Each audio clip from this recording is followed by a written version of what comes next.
Namaste.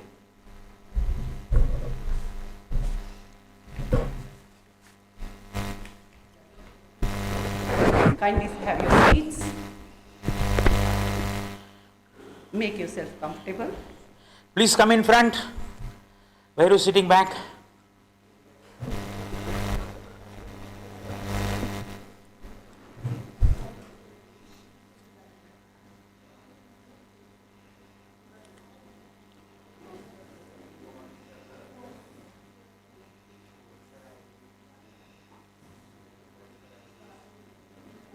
I would request to leave the first row vacant for the faculties. You can occupy the seats from the second row. Kindly settle down.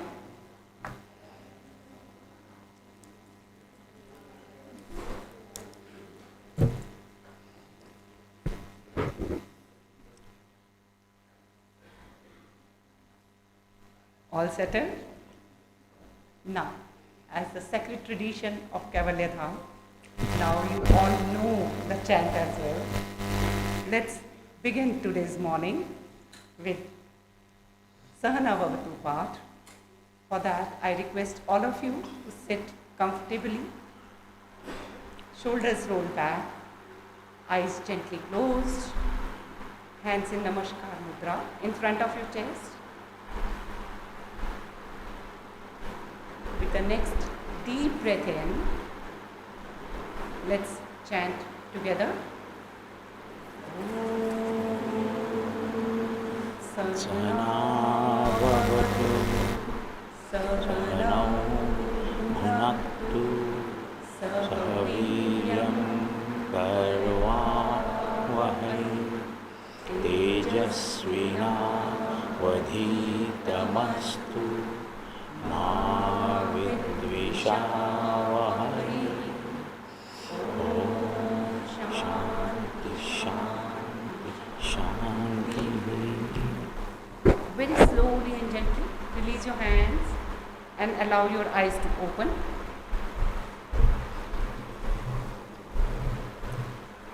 It's my privilege to introduce our esteemed guest, Dr. N. Ganesh Rao, a visionary in the field of yoga and holistic wellness, and the founder of Haṭha Yoga. He has been associated with Kaivalya Dham in various capacities for over past 2 decades. Dr. Rao brings with him decades of his rich experience as yoga therapist, philosopher, and a former national level football player. His journey from corporate leadership to Himalayan treks and eventually to the deeper dimensions of yoga reflects his profound belief in yoga as a transformative force for body, spirit, and mind. With over 27,000 sessions conducted across 20 countries, Dr. Rao has touched the life of practitioners across globe. He has also been recognized as among the top 100 inspiring yoga teachers in India. His approach beautifully integrates the wisdom of traditional yoga with contemporary scientific understanding. Dr. Rao is also a PhD guide in yoga and is author of several books. He has contributed extensively through articles published in newspapers and journals. His work also includes recorded CDs on Yoga Nidra, Panchakosha Dharana, Yogic Counseling, Patanjali Yoga Sutras, and Sankhya philosophy, reflecting the breadth and depth of his knowledge and engagement with yogic wisdom. Today, we are particularly privileged to have him with us to help us explore the rich tradition of Haṭha Yoga, the Haṭha Yoga Haṭha Pradipika and Dhirand Sahita. These 2 profound books form part of your curriculum also. These are profound texts, as I already mentioned. Understanding their broader context is essential to appreciate the teachings in these books. Dr. Rao will provide us with the insightful overview of these texts, helping us approach them with greater clarity, context, and ease, and enabling us to appreciate their teachings beyond merely studying them as part of your syllabus or the exam passing. With his vast experience and deep understanding of both traditional and contemporary dimensions of yoga, I am sure today's sessions will both be enriching and inspiring us all. Without taking any more time, it's my privilege to invite Dr. Rao to lead us to the deeper dimensions of the wisdom of Haṭha Yoga books. Thank you so much. Let's join our hands and applaud for him.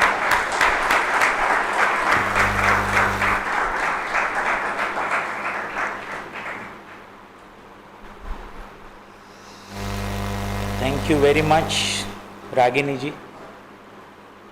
With due respects to the principal, Bandita madam, Brigadier Saab here, Nita madam there, Sandeep, and all the teachers and faculty members. It's always homecoming when I come to Kevaladam, Lonavala.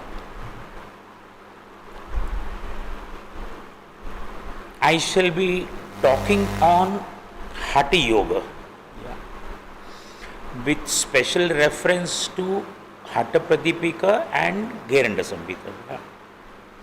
Of course, it will not go into each practice of Chaturanga Yoga of Hatha Pradipika or Saptanga Yoga of Geranda Samhita. That will be done by the teachers and the professors here. But I would like to focus upon the significance of Haṭha Yoga in the whole context of yoga. What are the salient features of Haṭha Yoga, so on and so forth. Today, whatever practices are popular in the external world, almost all of them are coming from Haṭha Yoga. Whether you talk about Shuddhi Kriyas, you talk about asanas, you talk about pranayam, mudras, bandhas, chakras awakening, kundalini awakening, all of them sourced in Haṭha Yoga. Even the popular schools today, you take Ashtanga Yoga of Mysore tradition, you take Iyengar Yoga, you take Bikram Chaudhary Yoga, and all the yoga traditions that are being practiced today, all of them are sourced in Haṭha Yoga. So unarguably, we can say that Haṭha Yoga is the most popular tradition of yoga in the world today. And before I continue, are there any students here who don't understand English even little bit? I mean, I know some of them may be coming from vernacular media, maybe Hindi, Marathi dominated. I will try whenever possible to use a few Hindi words, but otherwise I'll speak in English. Is it okay for all of you? Yeah? I don't know why yoga people can't shout. Yes? I can't even hear your sound. You know, it's a misnomer and misunderstanding which you people are responsible to clear, that yoga is an escape mechanism where you are not able to be successful in any aspect of life, you come to yoga. That is not the case. Yoga can be taken out of choice, out of fullness of personality. And another misnomer, in Hindi mein, I have heard number of times कि वो पाप बिचारा योगा कर रहा है. योगा करने वाला पाप बिचारा होना जरूरत नहीं है. You are a rich person. To come into yoga, you have to be fortunate in life. I mean, I have got 25 years experience of finance in the largest automobile company in the world. I've been in the sports field, but when I look at myself in the field of yoga, I feel I'm fortunate that after that I have come here and I'm enjoying this and taking the maximum out of this. So have lot of energy and gusto in the personality, not like this, yes bolega to no. There yes should be shouting, yes, there is yoga mein we are trying to build up the pranic shakti. वो प्राण कहाँ है? सो रहा है प्राण. It has to come up, whatever you do in life, whether you are eating food, talking, playing or studying, that pranic force has to come out. Okay. So wherever possible I will use Hindi words. Yeah. Otherwise you can ask your colleagues to explain to you in Hindi if you are not able to understand. Yeah. Having said that, Hatha Yoga is the most popular tradition of yoga. When I say tradition of yoga, you must remember that normally we classify the main traditions of yoga into Patanjali's yoga, which is Ashtanga yoga, and Hatha yoga. Yeah, and Hatha yoga having so many traditions, Chaturanga, Saptanga, Sharanga, Ashtanga, Charandas. But there are lots of other traditions, like we have got Mantra yoga, we have got Nada yoga, we have got Laya yoga, we have got Kriya yoga. I am talking about ancient traditions. If you come to the modern traditions, innumerable traditions, Kaivaladham is a tradition. We just celebrated 100 years. 100 years is much more sufficient for creating a tradition. Kaivaladham has its own tradition. Similarly, we have, Patanjali Peeth of Ramdevji, if you have got Art of Living, you have got Isha Yoga tradition, so many modern Shivananda tradition, so many modern traditions. But we are talking about tradition from the ancient time, Mantra Yoga, Laya Yoga, Hatha Yoga, Raj Yoga, Nada Yoga, Kriya Yoga, all of them are traditions, out of which probably Hatha Yoga is the most popular. And why is Hatha Yoga popular? This is a very important question. Hatha Yoga is popular because of some reasons. The first reason, Hatha Yoga is more physically oriented. And because it is physical oriented, the practices that you do of Hatha Yoga, the effects of that practice, the results of that practice are observable, perceptible, measurable, statistically analyzable. If you do 15 rounds of Surya Namaskar every day, you can see your waistline reducing and you feel happy, wow, I'm doing practice, and immediately the result is there. Today, in modern world, there is no scope for time. We want as of yesterday, everything. And this is why traditions which are more mind oriented take a back seat, because take for example meditation. You sit for meditation 10 minutes every day. When you get up from that meditation, even if your meditation was okay, successful, at the most you will say, I am feeling very nice. This feeling nice has got no sense in modern time. That feeling nice has to be tangible, has to be perceptible. When you say I am feeling nice, what does it mean? This is the reason why practices which have got mind orientation, mental benefits, slowly take a back seat and physical practices become more and more popular. So Hatha Yoga is more popular because of that. Also, the results of Hatha Yoga practices are observable in a short duration. You don't have to wait for years together to get the result. You know that, okay, it's happening. You are watching it. It's inspiring you when it's happening every now and then. The next reason why Hatha Yoga is popular is Hatha Yoga has got maximum therapeutic benefits. Yeah. In all the sessions in the last 2 decades that I've been taking, not once any person has come to me and said, sir, I want to attain Kaivalya, let us do yoga. Nobody has come for that. No Kaivalya, no moksha, no nirvana, nobody is coming for that. Maximum, most of the time or all the time, a person comes into yoga, I have high BP problem, I have diabetes problem, I have obesity problem, I have acidity problem, I have lower back problem, and that is what brings people into yoga. And in that context, yoga is the refuge of the last resort. They try everywhere else, and when the therapy is not successful, then they slowly come to yoga. Can yoga solve my problem? So the entry of most of the people into yoga is for therapy reasons. And Hatha Yoga, among all forms of yoga, is therapeutic by nature, by text.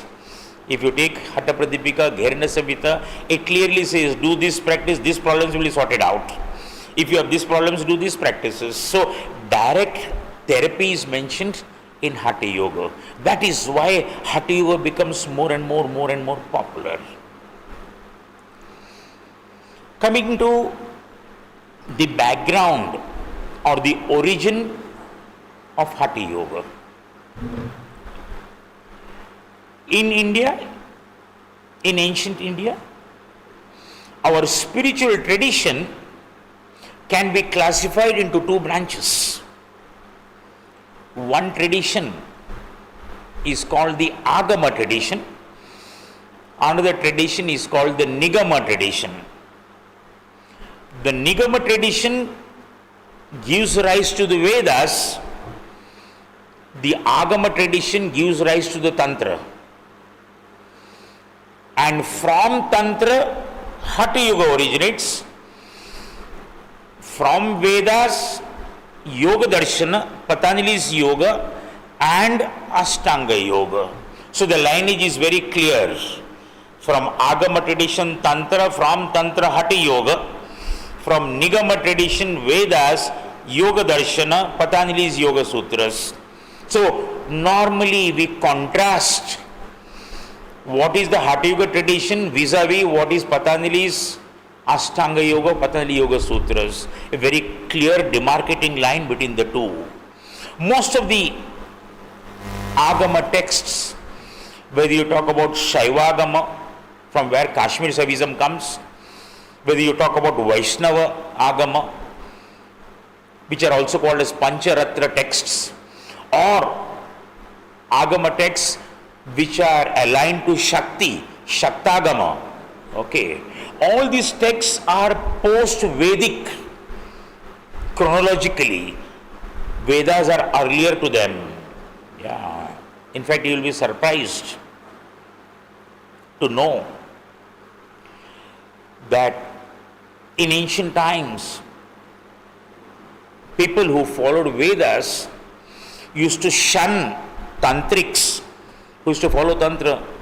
Go, you are polluting the original knowledge, very esoteric.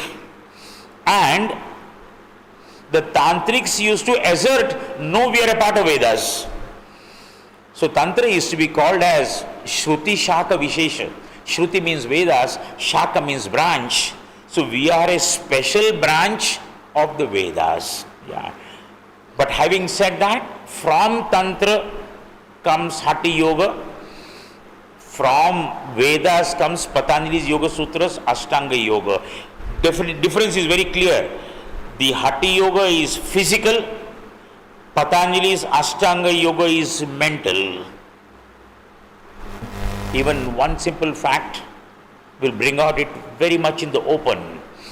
If you take Hatha Pradipika, Swatmanam says you do asanas for what? Stairyam, Arogyam, Angalagavam. You do asanas for getting stability, Stairyam, Arogyam, good health, Angalagam, lightness of the body. You see, all the effects are physical. If you take Gherna Samhita, you do asanas for a Dridita, firmness of the body. But when you come to Patanjali Yoga Sutra, Patanjali says, When you do asana practice, what is the effect? Tatha dvandhana vighataha. By doing asana practice, conflicts in life will go. Now, what are these conflicts? These conflicts are mental conflicts. So, Patanjali says, by doing asana practice, mental conflicts will go. He is not talking about diabetes will go, BP will go, obesity will go. He does not say it will not go. When you do asana practice, even for me being in this field for so long, if you do asana practice every day and then you come and proudly assert, sir, I am very healthy, I do asana practice every day, I will only smile and say, what big deal about it? Go for a game of football, go for a game of badminton, go for jogging, go for running, go for swimming, you will become healthy. Why are you doing asanas? This is the line of argument. Asanas, from Patanjali's point of view, health is a byproduct. It's not the goal. End product is when you do asanas in the manner prescribed by Patanjali, Prayatna Shaitilya Ananta Samapatti Vyam, when you are totally with your asana, in that duration of 30 minutes that you are doing asana practice, there is no disturbance in the mind completely. So, when you finish your asana practice, you will not feel tired. You will feel rejuvenated because you are doing as slow as possible. It is only you, your body, your asana, no distraction, no disturbances, completely there. When you come out of it, you feel, wow, so nice. There is no conflict here.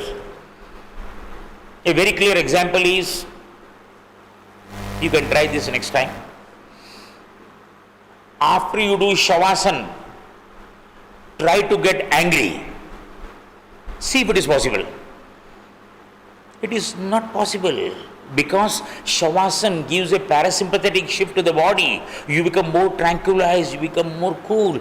After Shavasana, even if a person comes and abuses you, you will only smile. Because that abuse is not affecting you. You are so calm and peaceful. It is not affecting you at all. So, two traditions looking completely. One is mind oriented, one is body oriented. So, Hatha Yoga has health of the body in predominance.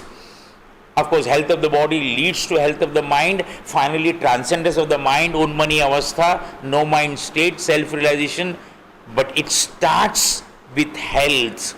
So, the two traditions, Patanjali's and Hatha Yoga, are clearly demarcated. Also, Hatha Yoga coming from Tantra, fine, no problem at all.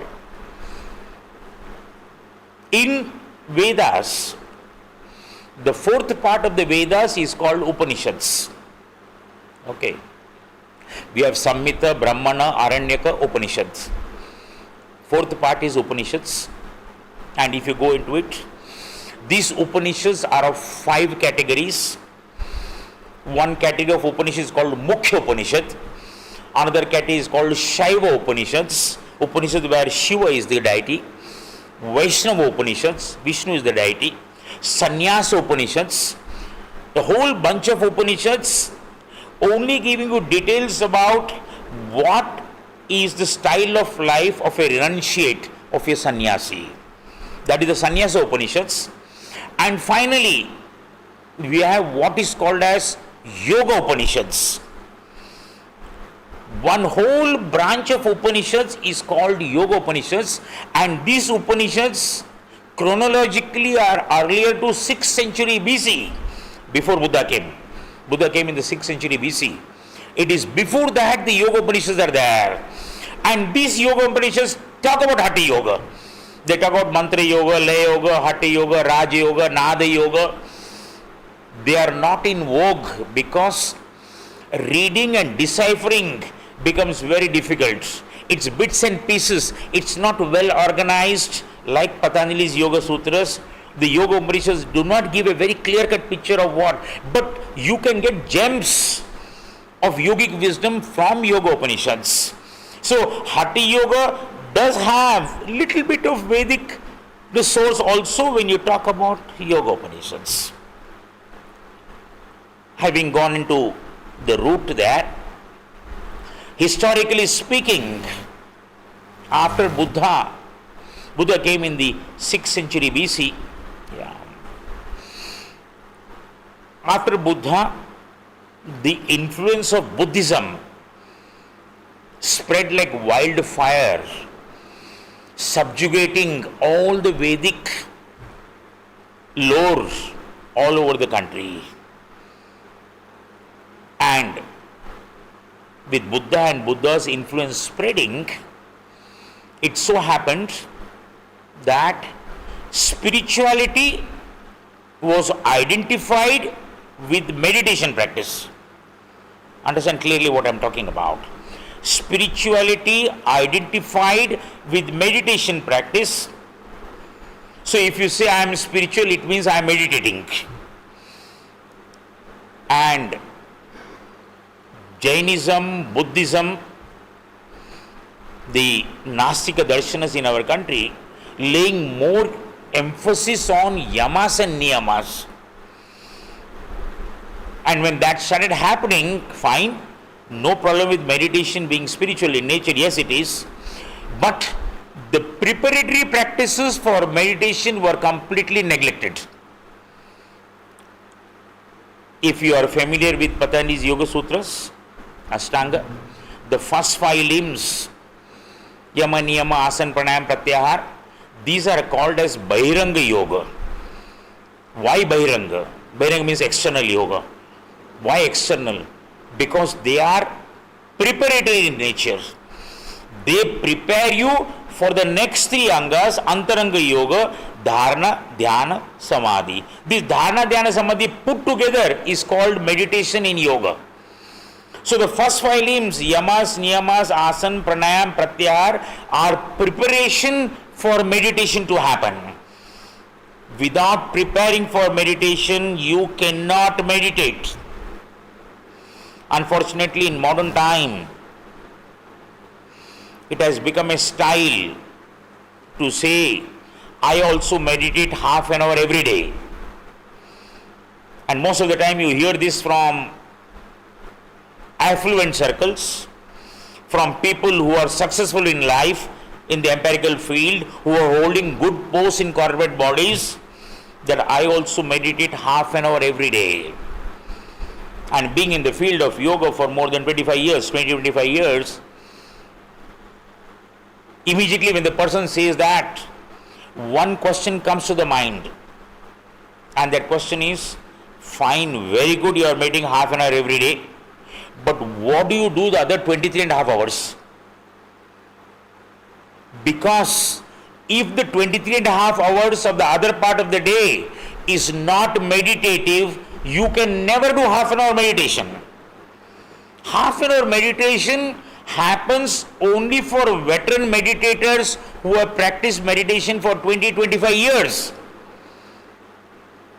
You can sit and do what I am telling you to do and know what I am talking about. When you sit with your eyes closed and say, look, I want to meditate, you make the body very still, breathing very slow, and now the mind, try to curb the vrittis of the mind, let the mind become, cooler. Okay, nothing happening.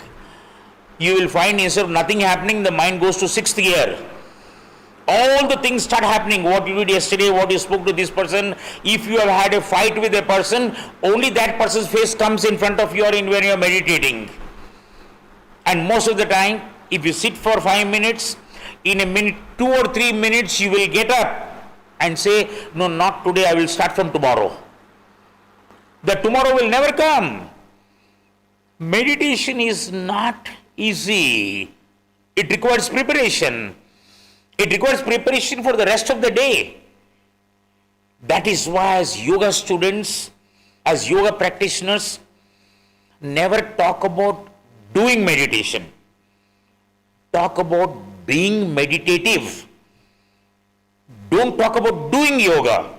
Yoga is not something to be done, that you spread your mat and lie down or sit down, do 15-20 minutes of asanas and then say, I am doing yoga every day.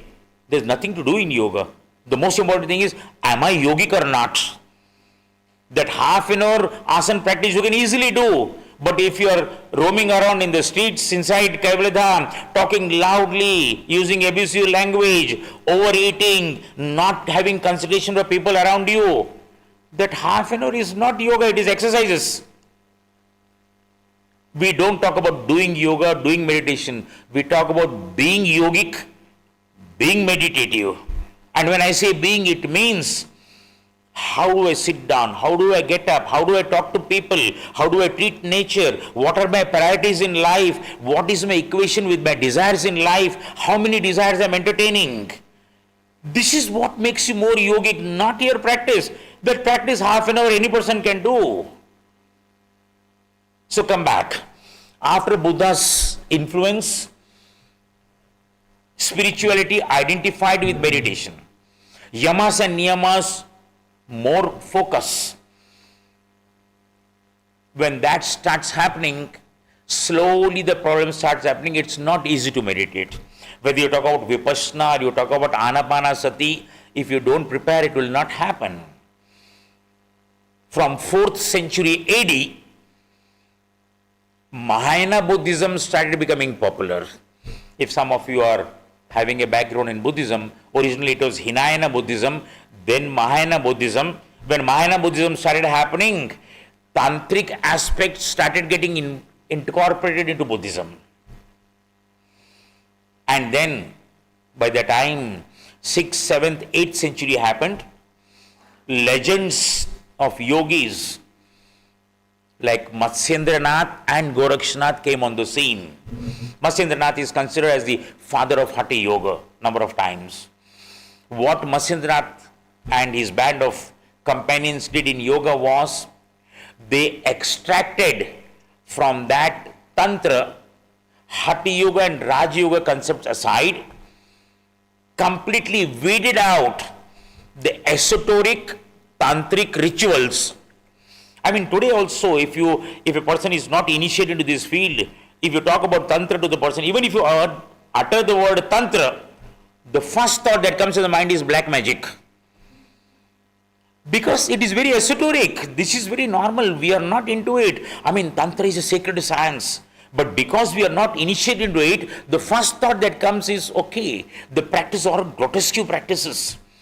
So what Matsyendranath did was weaned away all the effective practices of Haṭha Yoga, Raja Yoga, kept aside the tantric rituals and added a nice dose of meditation, and the birth of Haṭha Yoga took place. Matsyendranath founded what is called as the Nath cult, and his disciple Gorakshnath wrote beautiful books. Goraksha Samhita, which includes as a part Goraksha Shataka. He wrote Siddha Siddhanta Paddhati, beautiful parts. The problem is all these are written in the local dialect, so not amenable for reading for people. 400, 500 years past, practices being done. And then between 1350 to 1550, we have Swatmaram's Haṭha Pradipika. Probably the most lucid work of Haṭha Yoga to begin with, written in Sanskrit language, with translations easily available, and then flowed from there. Haṭha Pradipika, we have the critique of Haṭha Pradipika by Haṭha Ratnavali, the book. Okay, this is written by Yogendranath. Haṭha Ratnavali, which is actually a critique of Haṭha Pradipika. Srinivas Bhatt, Mahendra Yoginath. Yeah? From there we have Gheranda Samhita. From there we have Shiv Samhita. From there we have Ashtanga Yoga of Charandas. And sometimes Yoga Yajnavalkya also considers the Haṭha Yoga textbook. So we have a whole lore, a library of Haṭha Yoga texts. Out of all these texts, probably the most popular are Haṭha Pradipika and Gheranda Samhita. And that is why these are the two main texts today in academic circles. But outside this, You can also delve into Shiv Samhita, beautiful points given. Some of the points I will refer to in the course of the lectures today. Lovely things which Shiv Samhita gives about. And Haṭha Ratnavali bringing out, chinks in Haṭha Pratipika, a critic there adding something more. So today we have got the richness of Haṭha Yoga mainly from Haṭha Pratipika and Gheranda Samhita. Haṭha Pratipika talking about Chaturanga Yoga, Gheranda Samhita talking about Saptanga Yoga. This is as far as the background and historical aspects are concerned. Coming to the meaning of Haṭha. In fact, once you understand the meaning, probably the entire vision horizon opens out. In the first sutra of Patanjali's Yoga Sutras, Patanjali says, Haṭha Yoga Anushasanam. And commentators, when they talk about yoga there, Haṭha Yoga Anushasanam, first time the word is used, yoga, in the first sutra itself. What is the meaning of this word? All Sanskrit words lend themselves to what is called as etymology. What is the origin of the word? So yoga is coming from the root word yujya, yujyati. And this yujya lends itself to three declinations. So three meanings of the word yoga. One, yujir yoge, which means yoga is a union. Second, yujya samyamna, yoga is a discipline. Third, yujya samadhau, yoga is equal to samadhi, is equal to concentration. So three meanings given. Out of this, the first meaning is yujyati or yujir yoge, yoga is a union. And most of the time, most of the textbooks of yoga explain this union as the union between individual consciousness and universal consciousness. And if you are into bhakti yoga, union between the devotee and the deity. If you take yoga philosophy, yoga darshana, Patanjali's yoga, which is based upon Sankhya darshana, there is no concept of union. In fact, in yoga there is separation. The word kaivalya, this word kaivalya which is there in Sankhya and yoga is the same word kaivalya in Jainism. If there are some Jains here, you will agree that Jainism also has the word kaivalya. And kaivalya is coming from the word keval. Keval means only, absolute aloofness. When a yogi attains to kaivalya, the consciousness which is called Purusha in yoga, that consciousness does not take birth again, but, a very big but, that consciousness does not go and merge with any universal consciousness. It remains aloof. So Sankhya and yoga are talked about as spiritual pluralism. As many Purushas as beings in the universe. Where you take Advaita Vedanta, where you take any other Indian philosophy, there is mingling of individual consciousness with universal consciousness. When moksha happens, in yoga and Sankhya it does not happen. You remain aloof there. I explained this just to bring about the word union. This word yoga is equal to union becomes very relevant when you talk about the meaning of Haṭha Yoga. Haṭha is made up of two parts, Ha and Tha. Ha is the symbol for sun, S-U-N. And Tha is the symbol for moon.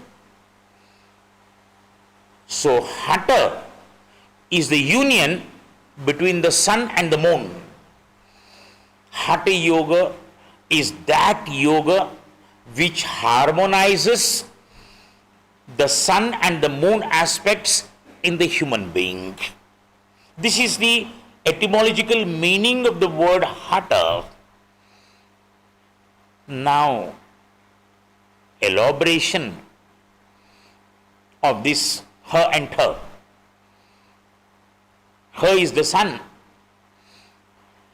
This sun, S-U-N, is associated with the right nostril, Surya, and the right nostril is called Pingala Nadi.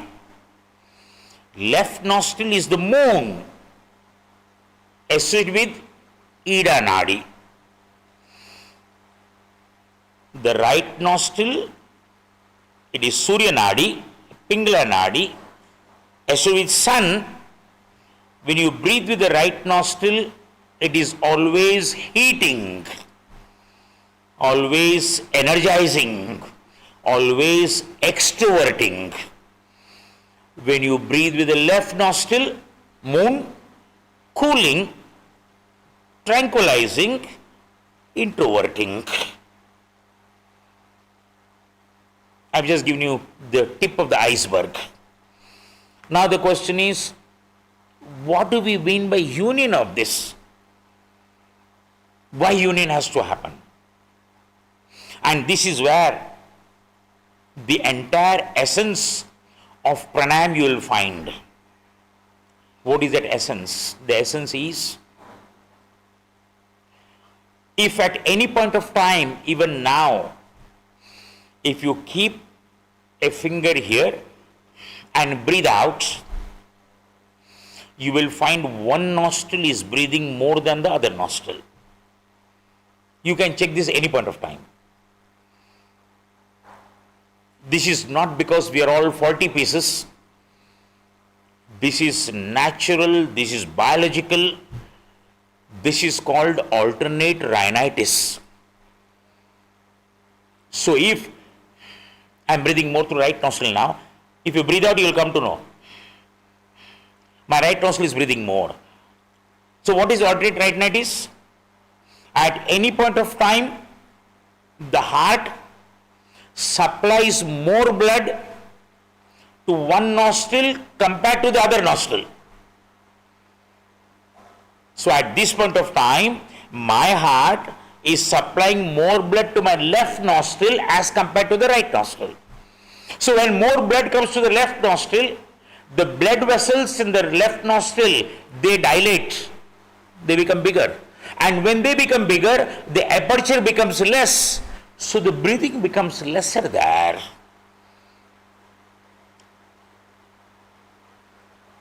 Haṭha Yoga, yogic science, normal science, modern science says, this predominance of breathing in one nostril compared to the other nostril, this predominance of breathing changes every 2.5 gatikas. One gatika is 24 minutes. So 2.5 gatikas means 24 plus 24 plus 12, 60 minutes. Every 60 minutes, the dominance of breathing changes from one nostril to the other nostril. And the rider there, which is the rider in all medical science, in a normal person, the dominance of breathing changes every 60 minutes from one nostril to another nostril. When you read it, it feels so nice. But the catch is, in a normal person, and now underline the fact that there is no normal person in this hall. There is no normal person anywhere in the world. This is the problem that happens when you start measuring yourself from normal scores, normal BP 120/80. You find out one person with 120/80, one will have 123, 124, one will have 75. That is a normal. It's a statistical average. Having said that, if the dominance changes from one nostril to another nostril. First point is very clear. At any point of time, one nostril breathes more than the other nostril. That means what? Right nostril breathing is associated with left hemisphere of the brain. Left nostril breathing associated with right hemisphere of the brain. And basic science says left hemisphere of the brain is more rational, more logical, more decision making, more arguments, more time orientation. These are the characteristics of left hemisphere of the brain. If you come to the right hemisphere,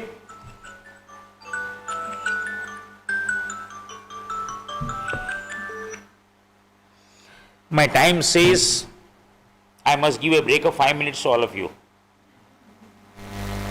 I will take 5 minutes and then I will give you 5 minutes break.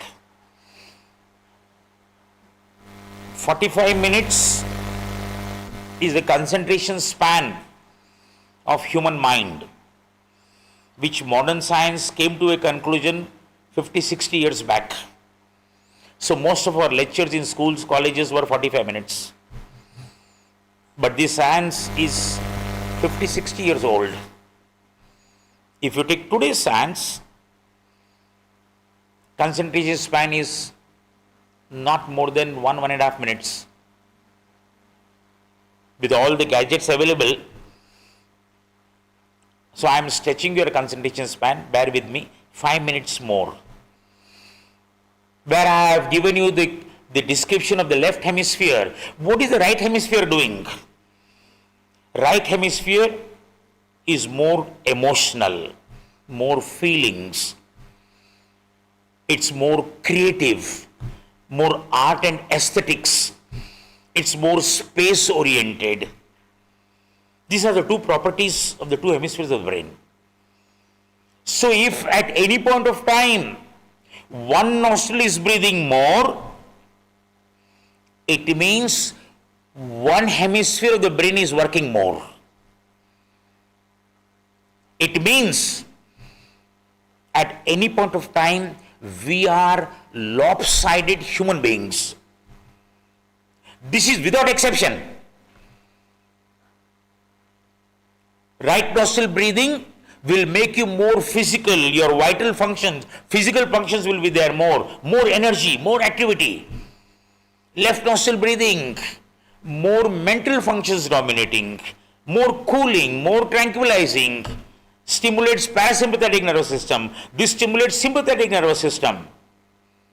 So at no point of time, the two hemispheres of the brain are balanced.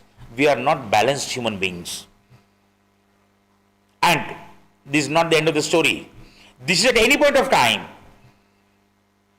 If you keep a count in a period of 24 hours, what happens? In a normal person, in 24 hours, left nostril should breathe 12 hours, right nostril should breathe more 12 hours. Simple arithmetic. But life is not as simple arithmetic. If, as an experiment, each one of you keeps a tab in your wakeful hours, from morning you wake up till evening, okay, which nostril is breathing how much more?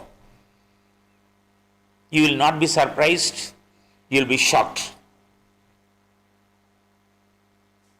In some of us, in 24 hours, right nostril may be breathing 16, 18, 20 hours more. And in some of us, exactly the opposite. Left nostril we will be breathing 18 hours, 20 hours. Fine. One thing is very clear, we are not balanced at any point of time. Second thing, now you come to the conclusion, in a period of 24 hours also we are not balanced. Not only not balanced, take it further. If your left nostril is breathing 16, 18, 20 hours more, what will happen to your personality? Left nostril breathing stimulates parasympathetic nervous system. Right hemisphere is more emotional, more feeling. So when you breathe with left nostril 18-20 hours, it is cooling, tranquilizing, introverting. So a person who is breathing with 18-20 hours with the left nostril becomes more and more introverted, tends to go into a shell, immediately gets hurt, takes offense at the drop of a hat, becomes isolated, becomes emotionally deprived, becomes depressed, becomes sad, suicidal tendency. Look where it is taking. What happens if your right nostril is breathing more? Right nostril breathing more, Surya Nadi. This is more rational, thinking, arguments. This is what makes you more aggressive, more ambitious, more argumentative, more dominating people around you, talking in loud voice, extrovert to the point of being boisterous. You're not only social, extroverted, you become antisocial by being more social. You create disturbance wherever you go. You don't require a psychologist to study your personality. You watch your breathing, you will know your personality. And as students of yoga who are going to become teachers of yoga, every teacher of yoga is by definition a therapist. So when you have to analyze the personality of a person, you don't have to study the personality, you just have to watch the breathing. It speaks volumes. Now you will appreciate what is Hatha. Hatha is enter. Right nostril, left nostril, right hemisphere, left hemisphere. Can there be a harmony between these two dimensions of my personality? That is the goal of Hatha Yoga. When these two, if I take it still more, when the Ida and the Pingala are totally balanced, for the first time meditation happens. You'll be surprised to know Hatha Yoga textbook says you must do higher practice of yoga 4 times a day. What are these 4 times? First time is Brahma Muhurta, 1.5 hours before sunrise. Second time is mid-noon. Third is sunset. Fourth is midnight. These are the 4 times prescribed by Tantra, by Hatha Yoga for practices. Why these 4 times? Because at these 4 times, automatically, naturally, you breathe equally through both the nostrils. This is those times, we call it as, in Sanskrit, it is Sandhya Kal. Sandhya means 2 parts coming together. When sun has not yet, daybreak has happened, sun has not come. So the night ends and the day begins. 1. The day ends, evening begins. 12 noon. Evening ends, night begins, sunset. Night ends, morning begins. 12 midnight. These are the times where our individual energies are by nature in sync with the universal energy. So you will see lots of tantric activities happening in burial grounds or crematoriums at midnight. Because it's midnight, it's called Pishacha Kala. Pishacha means devil or ghost. It is very, very ripe, absolutely sensitive. Your energies are very sensitive. So, Hatha is the union, Hatha Yoga is the union between these 2 dimensions of my personality. When I bring a union, a harmony, both hemispheres of the brain start acting harmoniously. I am not lopsided. I am equally physical, I am equally mental. I am equally on the rational side, I am equally on the emotional side. Otherwise, you will find people who are very rational, very intellectual, they lag behind in emotions. This was the concept of outsider in the Western literature. You know, the series of outsider, an intellectual outsider. Friedrich Nietzsche, the German philosopher, is called intellectual outsider because emotions totally lagging behind. A Vincent van Gogh, the artist par excellence, he was called as an emotional outsider because only emotions there, no thinking. Thinking was like a child. So Vincent van Gogh cuts his ear and takes a piece of the ear to a prostitute and says, "This is proof I love you." Because emotions are so much that the thinking and the reasoning goes back. Here you will get one most important principle of yoga, also principle of Hatha Yoga. What is that? That principle is called middle path. Yoga always follows the middle paths. I'll come to this when we talk about obstacles on the path of yoga. In yoga, there is no fasting, no overeating. There is mitahar. There is no mauna, no silence, no prajalpa, no over talking. Talk only what is necessary, only when it is necessary. Yoga follows a middle path always. So, no dominance of only one side.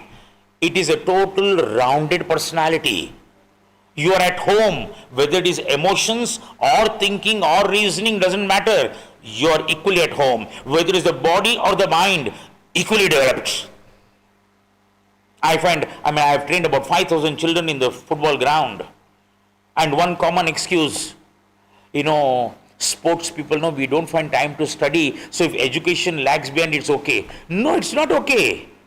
It's not okay. If you're doing good in sports, it's the same brain you're going to use in studies. Why it is doing in sports, why it is not doing here? It is just your thinking which is going wrong. Both sides of a personality have to be developed. That is Hatha Yoga. The coming together of her and her. Coming together of these two dimensions of personality. And these two dimensions come together in Hatha Yoga through the means of prana. The last part, then we'll take a break. Right nostril, Pingala Nadi, transports pranic Shakti. Left nostril, Ida Nadi, transports Manasik Shakti, mental energy, which is called consciousness. So, one side, right nostril, pranic Shakti, left nostril, Manasik Shakti. Both have to be equal. And now you will see the last point. It's beautiful. These two, sun and the moon, Manasik Shakti, Pranic Shakti, these two make up the fundamental forces, two fundamental forces which make up everything in the universe. In Sankhya, these two are called Prakriti and Purusha. In Tantra, Shiva and Shakti. In Taoism, Yin and Yang. In Advaita Vedanta, Brahman and Maya. In psychology, the masculine and the feminine principle. Carl Jung talks about anima and animus. Every female has the male part in her, which is the animus. Every male has the female part in him, which is the anima. We can't just be male. Both parts are there.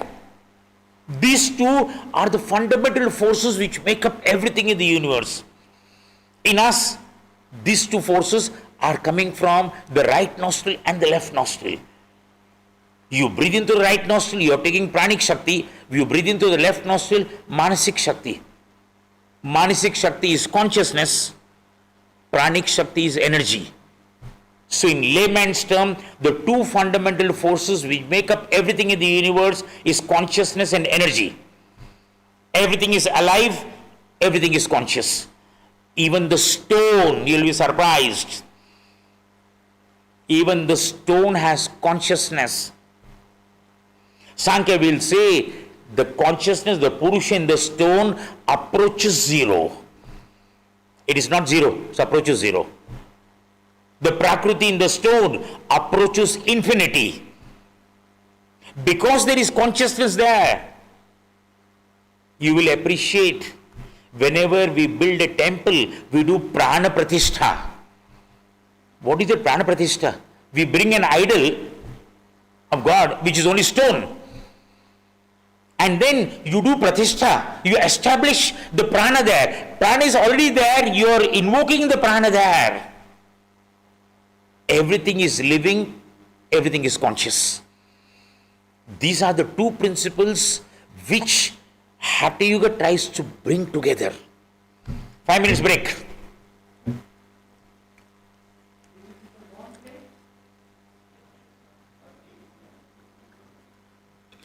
Just shake your legs and come. Too much of Manasik Shakti operating. So shake your legs.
Please have your seats.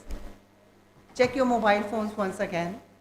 They are in silent mode or airplane mode.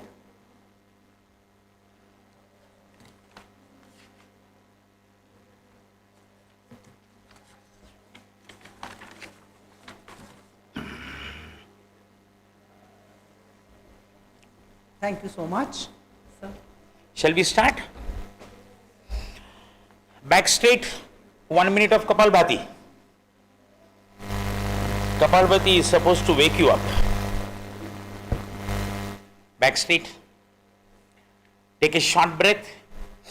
Start.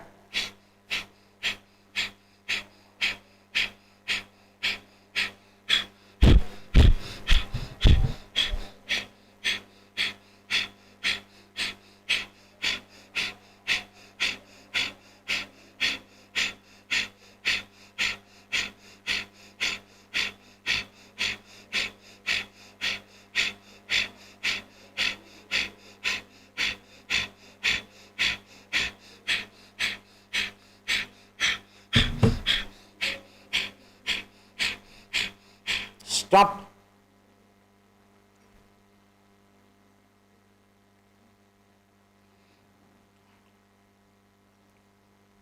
Eyes open. Shall we start?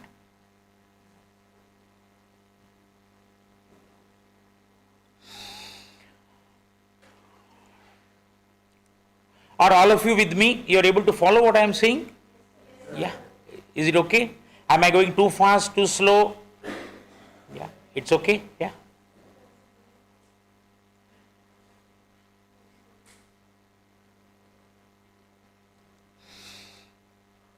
So we were talking about the meaning of Hatha Yoga. Yeah. Her and her.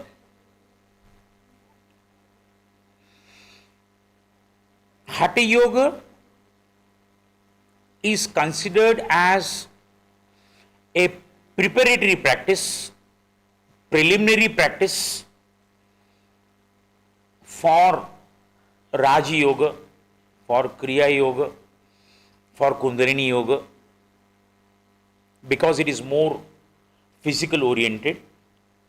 The normal hierarchy of the human being is body, mind, energy, consciousness. So if the dominance is of the body, then the body has to lead to the mind. The mind has to be transcended to go to the state of self-realization. So one thing is very clear. Though Hatha Yoga is more physical oriented,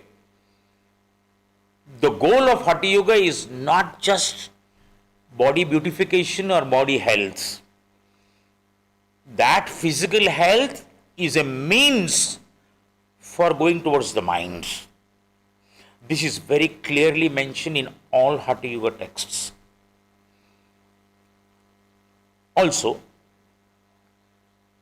in ancient times, for a number of years, hundreds of years for that matter, Hatha Yoga was synonymously considered with Shuddhi Kriyas. That means in ancient India, Hatha Yoga means Shuddhi Kriyas. It is only down the years that other practices of yoga got incorporated into Hatha Yoga, and Hatha Yoga became a complete full-fledged system for attaining the goal of life, whether you call it as liberation or self-realization or salvation or mukti, moksha, nirvana, kaivalya, does not matter, but it is only down the years. Originally, Hatha Yoga is only purification practices. Purify the body, remove the toxics from the body, make the body healthy so that that body can go for higher practices. Health, of course, is a predominance, is a focus of Hatha Yoga. Coming to some of the salient features of Hatha Yoga. Salient features of Hatha Yoga across all schools of Hatha Yoga. One point I already mentioned, which Swatmaram explicitly mentions, and that is Hatha Yoga is a staircase leading to Raj Yoga. This word Raj Yoga is very confusing for yoga students, and probably Swami Vivekananda is responsible for creating that confusion. He used the word Raj Yoga. Yeah. Of course, the word Raj Yoga, kingly yoga, royal yoga. If you take exclusively Raj Yoga, most of the time the emphasis is on meditation. So, physical, mental yoga leads towards Raj Yoga. So, Hatha Yoga is a staircase leading towards Raj Yoga. You prepare your body and mind and then go towards meditation. That is the meaning which is given there. Also, all schools of Hatha Yoga begin with Shuddhi Kriyas, purification practices, Shuddhi Kriyas, Shodhana Kriyas, Shatakarma, 6 Kriyas, Dauti, Basti, Neti, Nauli, Tratak, Kapalbhati. Of course, each school of Hatha Yoga gives different number of practices, for the Shuddhi Kriyas and all the practices there. But fact remains that it starts with Shuddhi Kriyas. This is important to note. And the explanation given, hidden there is, if your body is not healthy, if your personality is not grounded, then imposing ethical rules, moral values upon the person will make the life of the person very difficult. Because you should have the strength of your personality to implement moral rules. This is the problem for all youngsters today. They are taught in good homes, don't tell lie, don't cheat, no asteya, no asatya, no ahimsa. Fine, very good values. As children they are taught. But by the time that child goes out in the external world, it's a jungle there. Might is right. And the child now is into a moral conflict, mental conflict, conscience conflict. That my parents have taught me this, but if I be this way, I will never succeed in life. What is happening in the external world? How will I face that? Now there is a big conflict. Should I follow what I have been taught? But if I follow that, I will never be successful. Or should I take to the ways of the world? Yamas and niyamas are problematic if you don't have strength of character. Yeah, if you have a moral foundation, if you are strong as a personality, yes, you will follow yamas and niyamas. It's okay, no problem at all. But if personality is not strong, so Hatha Yoga said, first make your personality strong. First do the kriyas. Remove the toxics. Make a nice, strong, healthy body. That body is the foundation for the mind. That body is the only vehicle which lasts with you all the time. You have to take care of that body. So Shuddhi Kriyas are the starting point of Hatha Yoga. And you know that in Patanjali's yoga, there are no Kriyas. It starts with Yamas Niyamas. Now you see the difference. Yamas Niyamas there are more mental, here it is more physical. Also, having said that, strangely, in Chaturanga Yoga of Swatmaram, where there are 4 angas, it starts with asanas. Asana, pranayam, mudras, nadana sundhan. Now you will say, where is kriyas? Where is Shuddhi Kriyas? All Hatha Yoga starts with Shuddhi Kriyas. Why Swatmaram doesn't start? Swatmaram says very clearly, gives an explanation, that only if a person is suffering from excessive mucus or gas or toxics, excessive, then Shuddhi Kriyas should be practiced. Otherwise, Nadi Shodhan Kriya is sufficient to remove all impurities from the body. Now mark the word Nadi Shodhana. It's a purification practice. I am taking this platform to explain to you the significance of Nadi Shodhan Kriya. If you have in your day, you are a very busy person, if in your day you have time to do only one practice of yoga, it is Nadi Shodhan Kriya which you must do. It is the most effective practice of yoga. One. Second, it probably is the only practice in yoga which does not have contraindication. As teachers, as students of yoga, you must now wake up to the fact that just doing yoga blindly is not sufficient. As people who are learning yoga, when you learn any practice, if you are going to be teacher of that practice or even for yourself, you must first recognize what are the contraindications of that practice. Who should not do that practice? If Kapalbhati raises the BMR in the body, basic metabolic rate, that basic metabolic rate goes up because the heart, lungs start working more. And if that starts working more, the acid secretion happens more there. Heat is generated in the body.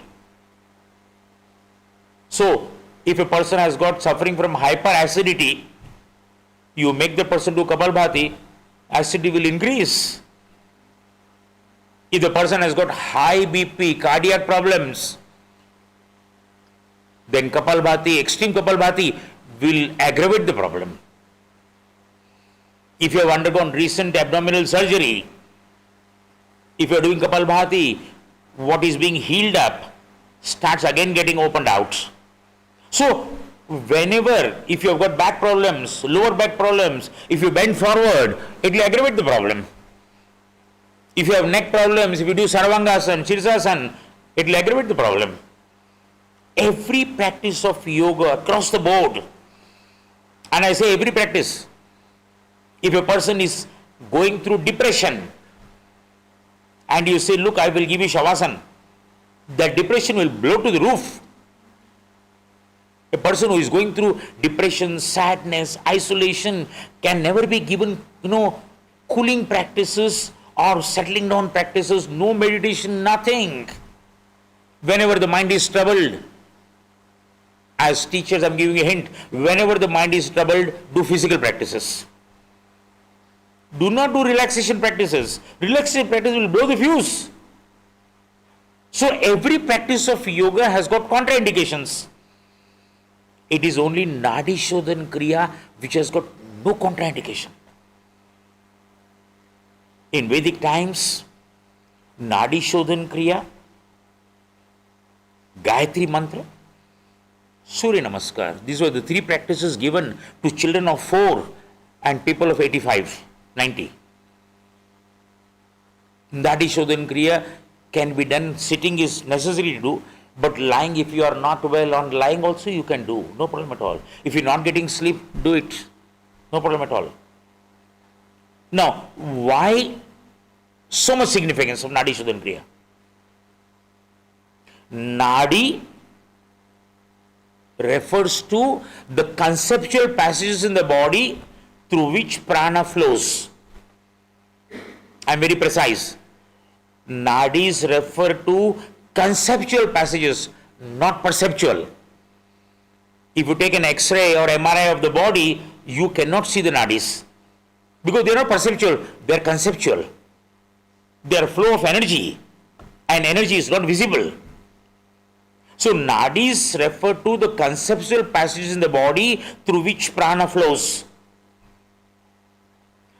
All ill health, physical and mental, in yoga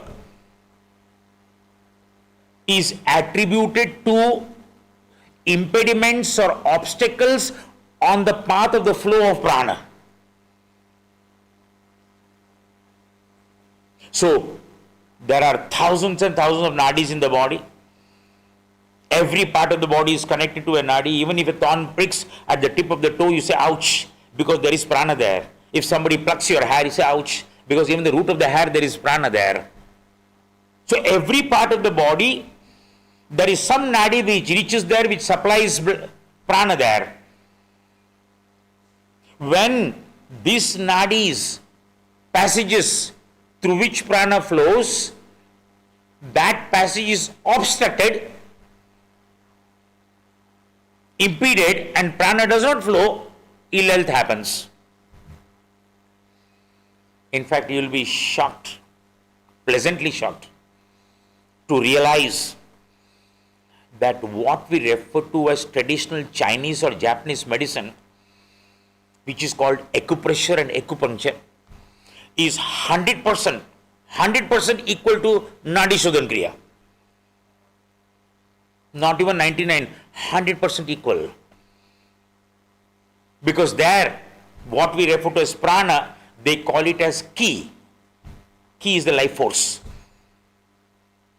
A martial artist always talks about ki or chi. And what we talk about as nadis, they talk about as meridians. The flow of ki or chi through the meridians. So what does the acupuncturist or acupuncturist, the therapist, do? If I have a problem here, then she or he knows, the therapist knows, if the problem is here, where the flow of the ki is obstructed. So the needles are used to puncture, or pressure is applied to allow the flow to happen properly. This is rational.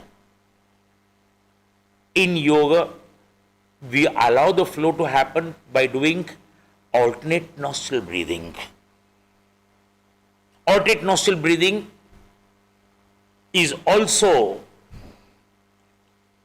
one of the ways of equalizing the breathing through both the nostrils. We say there is alternate rhinitis is there, one nostril breathes more. So the logical question is, okay, then how do I make both the nostrils breathe more? You will find in Kaivaladham also in yoga institutes, we have yoga danda.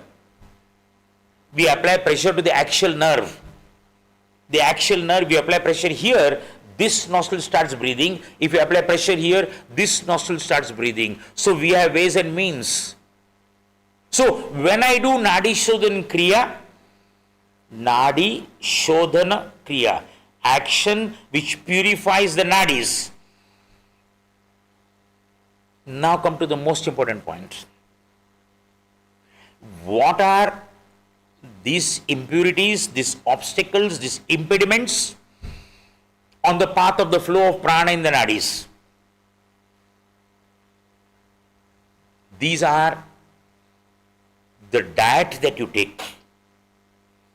That is why the diet that we take is categorized as sattvic food, tamasic food, rajasic food.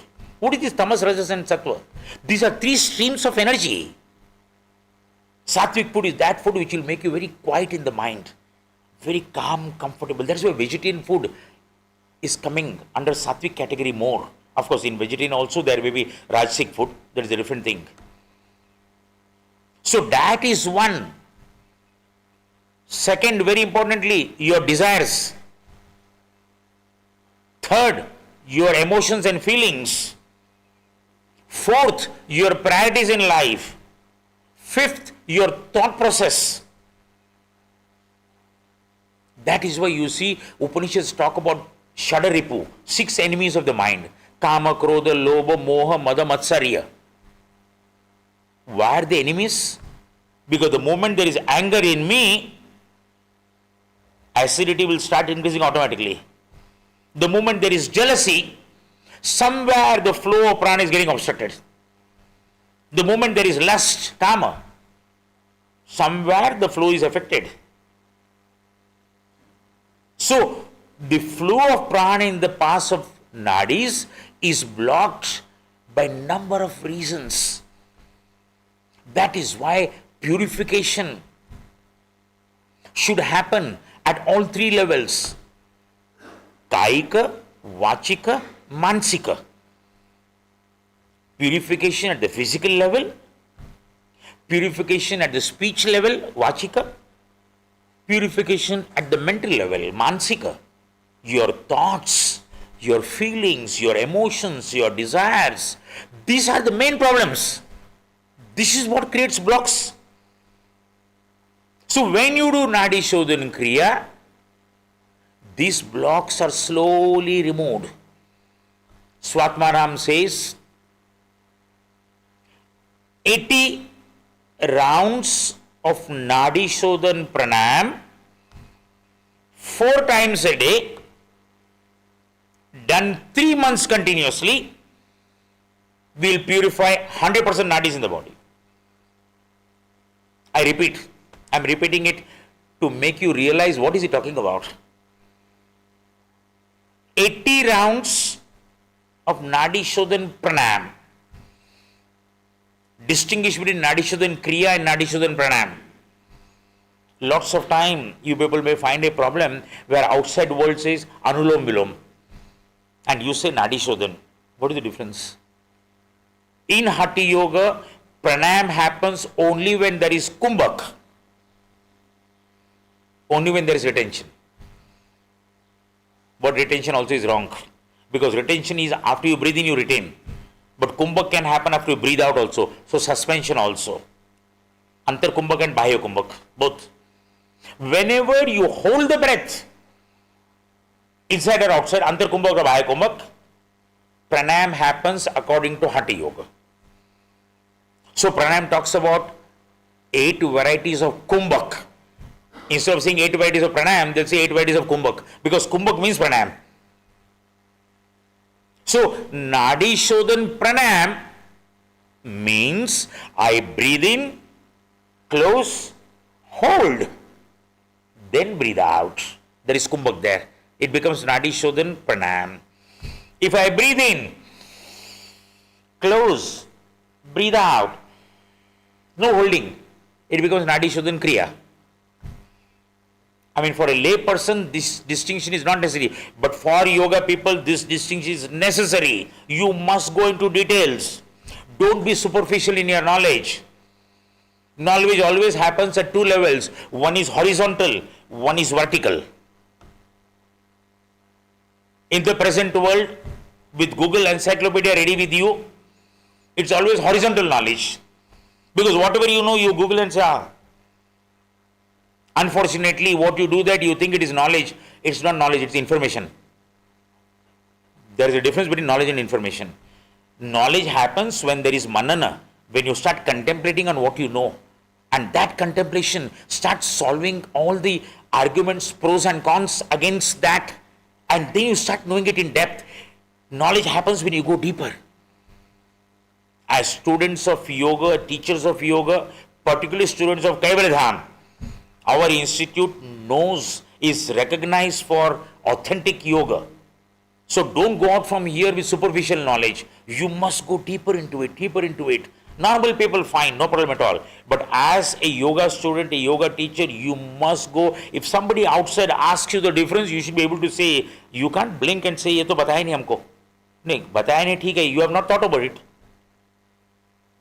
So, Nadi Shodhan Kriya, Swatmaram says, Nadi Shodhan Pranayam, 80 rounds, 4 times a day. 1 round of Nadi Shodhan Pranayam is 2 inhalations, 2 exhalations. I breathe in, hold, breathe out. I breathe in, hold, breathe out. 1 round. 80 rounds. To give you a glimpse, if your percentage, or rather proportion, 1:4:2. This is a normal proportion which is given. 1 is inhalation Purak, 4 is Kumbhak, and 2 is Rechak, exhalation. So if my inhalation is 5 seconds, my holding is 20 seconds, and exhalation has to be 10 seconds. This is fine. This is Hatha Yoga textbook says, Adama Adhikarin, one who is beginning, novice, that person's Purak is 12 seconds, holding is 48 seconds, breathing out 24 seconds. Mind you, start realizing where you are and where you have to go. Inhalation is a bottleneck in pranayama practice. With both the nostrils, try as much as you can. You will not be able to breathe more than 8 or 9 seconds. 8 or 9 seconds is giving too much respect to you. And here, Hatha Yoga textbook says 12 seconds is Adhamadhikarin. Madhyamadhikarin, 16 seconds. So if 16 seconds inhalation, 64. Kumbhak, 32. And Uttamadhikarin, 20. 20 seconds inhalation, 80 seconds holding, 40 seconds exhalation. I'm inspiring you, you've got a long way to go. Long way. Even if you have to increase 1 second of your inhalation time, you require months and months of practice. It's like filling a huge big dam with 1 drop every day. And you may start thinking, kabhi bharega ye? No, it requires so much sustained practice. Then only these small changes start happening. I'm saying this only to come to one point, to make you understand. 80 rounds, even at our normal capacity now, forget about Adhama, Uttama and Madhyama, even at now 80 rounds will take minimum 1 hour 20 minutes. Minimum. Because 2 inhalations, 2 exhalation. 1 minute to kaise bhi hoga. If it is 80 minutes, 4 times a day, 1 hour 20 minutes, 4 times a day means it is 5 hours. You will start asking, should I live life or only do this? Now you will appreciate the persons who have written this, how much practice they have done. And that is why you must remember, yoga is an experiential subject, not experimental. Swatmaram says very nicely, beautifully, repeats, there is only one way of success in yoga. And that one way, one method is practice. He says so nicely, he says, by wearing different types of dress, you're not going to succeed. By reading authentic books, mind you, he's saying authentic books. By reading authentic books, you're not going to succeed in yoga. By talking about yoga, you're not going to succeed. Only one thing which assures success is practice. All of you are fortunate. I'm saying fortunate because you somehow managed to remove 9 months, 10 months, 1 year, 2 years from your busy life, come here and stay here for learning yoga, doing yoga. Don't waste this period. You will not get this time again. Go into yourself, practice. And my experience is, your improvement in yoga will happen only when you practice alone. ये सबके साथ तो करते हैं, ठीक है? But only when you start practicing alone, improvement happens. Because when you are alone, it is you, your body, your practice, you are able to see what your body can do, what it cannot do, the strengths and weaknesses of your body, you can see very clearly. And here, you have come here only for yoga exclusively. So don't start about, how much I socialize, क्या networking करेंगे, कौन सा program देखेंगे, what YouTube channel I'll watch. No, keep that aside. Make use of this time. You will not get this time again. And not only time, you will not get this environment again. You will not get this environment again. Don't waste this time. Because it's very easy to waste. You will find some new friendships. Idhar chalega, chalo ye karega. Yoga practice will go into the background. You will blame the teacher, you will blame the weather, you will blame the food there. All these are very okay, but are you practicing or not? 4 times a day, 80 rounds, Nadi Shodhan Pranayam, 3 months continuously will purify all your nadis in the body. And Swatmaram says, Nadi Shodhan Kriya for a normal person is sufficient, not necessary to do Shodhana Kriyas. Only if you have got excess mucus, gas and other problems, you do Shodhana Kriyas, otherwise Nadi Shodhana. That is why Chaturanga Yoga does not have Shuddhi Kriyas. It starts with asanas. Just one point, then we will throw the question answer session. Okay, we'll start, only 10 minutes left. Okay, I will stop this talk here. If you have any observations to make, if you want to ask something, please ask.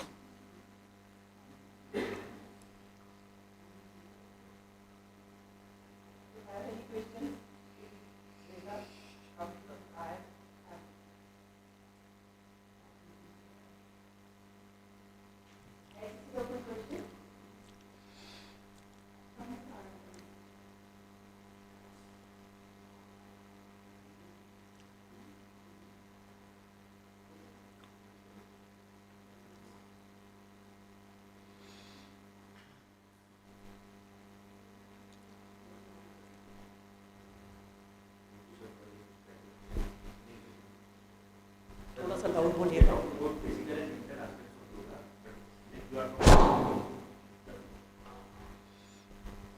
Can you please enlighten us about the philosophical aspect that goes into creating the mindset of a yogi and a practitioner, which is very important in nowadays? In Patanjali Yoga and in your Haṭha Yoga, the philosophical aspect of it. We have talked mostly about physical and mental aspects of it. And second, regarding your book, Through and Through Yoga. Sorry, you are telling me to explain what? A brief of philosophical aspects of Patanjali Yoga. We talked about mental aspect and About Patanjali. yes, and Okay. Haṭha Yoga also, because like Swamiji said, no, like first principle of therapy is cultivation of correct psychological attitude. So when we understand the philosophical aspects of Patanjali Yoga and Haṭha Yoga, we are able to better know to Okay. mindset and all. And second, regarding your book Through and Through Yoga, sir, I am surprised to know why there is no chapter on kleshas, which is key concept in Patanjali. In Through and Through Yoga, What is in Patanjali key concept? nahi, sir, in your book Through and Through Yoga, you have 10 chapters, no? Like etymology of yoga. I am surprised to know why there is not chapter on kleshas, which is key, no, in Patanjali Yoga, like sadhana path. Okay. Both your questions are on Patanjali, okay? With the permission of everyone, I'll answer. Yeah, because today's lectures are devoted to Haṭha Yoga, but since you have asked me about Patanjali Yoga Sutras, okay.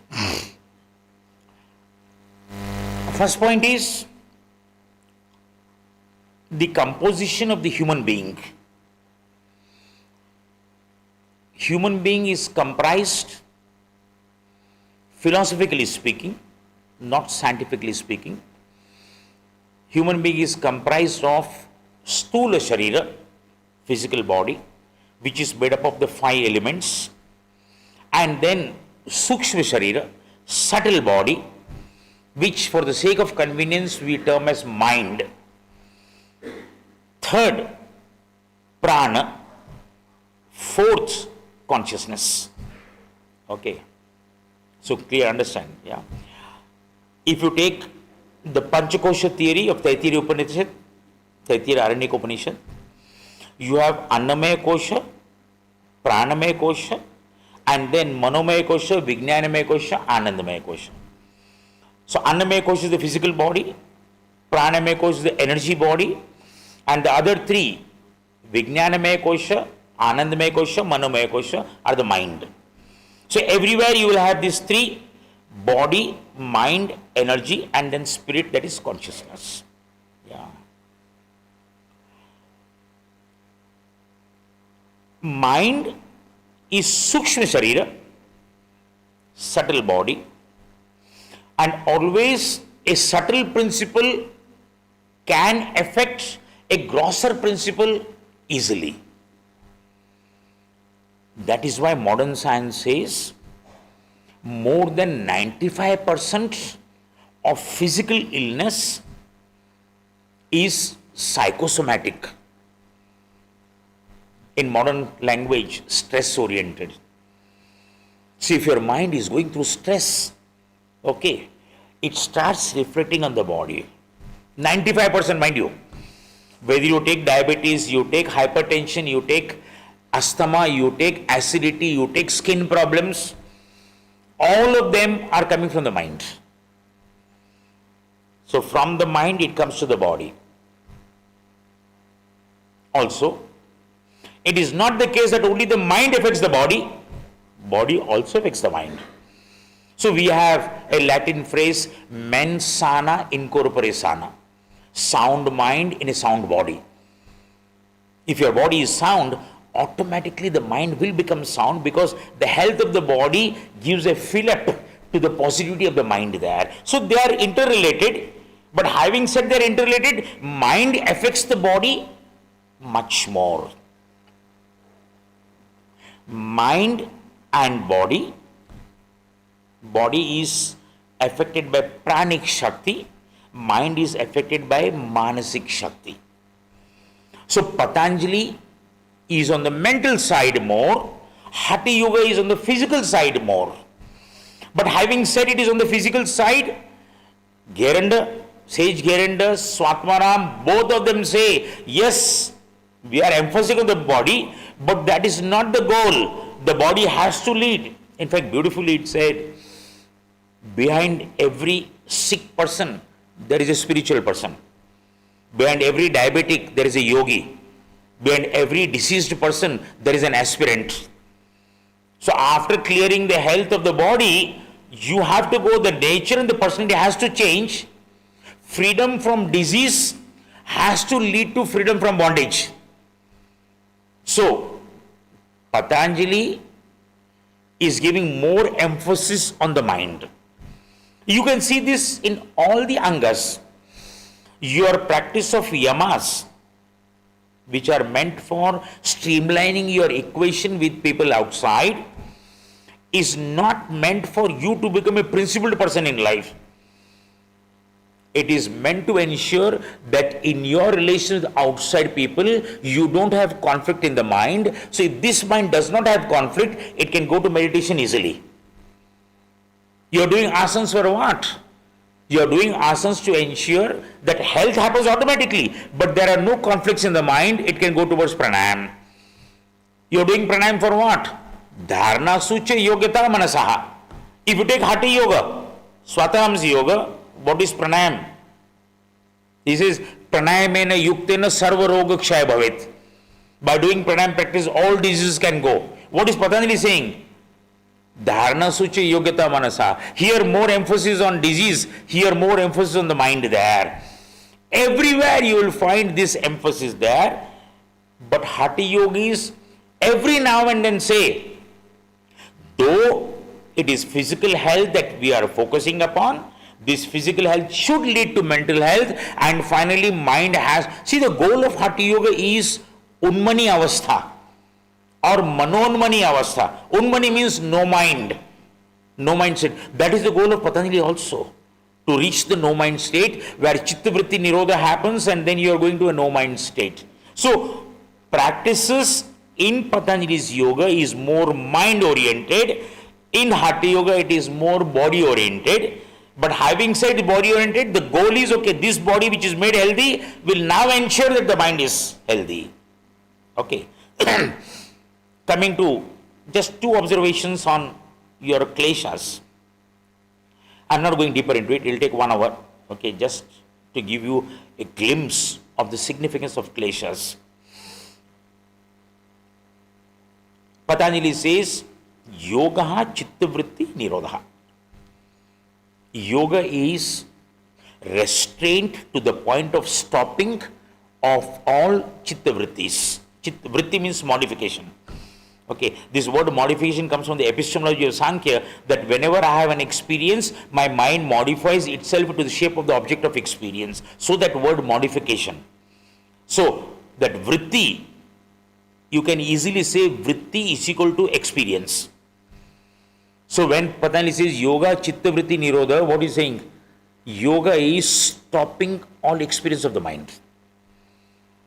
And this, if I tell all of you here, to some extent, some of you may understand, but if I tell outside that, look, yoga means stop all your experiences, they will look at me and say, what are you talking?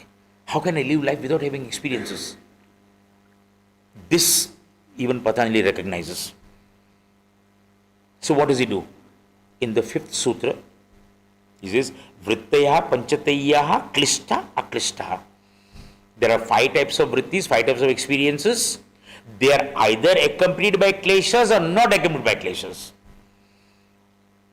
For your information, the word klesha is a common noun and a proper noun. Proper noun means name. Common noun klesha means pain. We say na isme bahut klesh hai. Negativity is pain is called klesha. That is a common. Okay. But in Patanjali Yoga Sutras, klesha is also having a proper noun, because there are 5 kleshas which are given there in the 2nd chapter. It starts avidya, asmita, raga, dvesha, abhinivesha, 5 kleshas. So the beauty is, when Patanjali says stop experiences which are accompanied by kleshas, both apply. Experience which are accompanied by kleshas will always be painful. Second, the kleshas are avidya, asmita. Avidya is the mother of the 4 kleshas. Asmita, raga, dvesha, abhinivesha. Don't allow them to accompany. Fine. Why? And if that is the case, in my day-to-day life, which are the experiences where kleshas don't come? This is very important. And this is probably one of the most eye-opening fact in all of Patanjali Yoga Sutras. What are these kleshas? Leave aside avidya. Avidya is the mother, ignorance. You are born because you have got avidya. And avidya is, because avidya is there, you have got the other 4 kleshas. Now what are the other 4 kleshas? First klesha is asmita. I amness. I amness means your attachment to your I. In modern psychology, we say each of us knows 3 human beings in the world. I, me, mine. We don't know anything else. Everywhere, whatever I do, it's I. My attachment to that karta and bhokta in me, in Sankhya, ahankar is described as karta and bhokta. Whenever I do something, I have done it. And if I have done it, I should get this result. So your attachment to I is asmita. Mark the word attachment. What is raga? Sukha anushi raga. Your attachment to pleasure producing objects is called raga. So again attachment. Come to abhinivesha, 4th one. We'll come to dvesha later. Abhinivesha. Abhinivesha is attachment to life, clinging to life. That is the highest form of attachment. In fact, I always say, even if you love a person, are you married? No, okay. Still you may be loving some person. No. So even if you have a girlfriend, you love the person very much. But imagine a situation where one of you has to go. You will say, not me, you go. Doesn't matter how much you love. Because when it comes to life, my life is the most important thing. I can't live this life. Abhinivesha is clinging to life, attachment to life. So asmita is attachment to I. Raga is attachment to pleasure producing objects. Abhinivesha is attachment to life by itself. Come to dvesha. Dukhanushi dveshaha. That which provides pain to you, you want to get away from it. Okay. Dvesha is aversion. Now, this is the brilliance of Patanjali. If you actually notice dvesha deeply, you will find dvesha is negative attachment.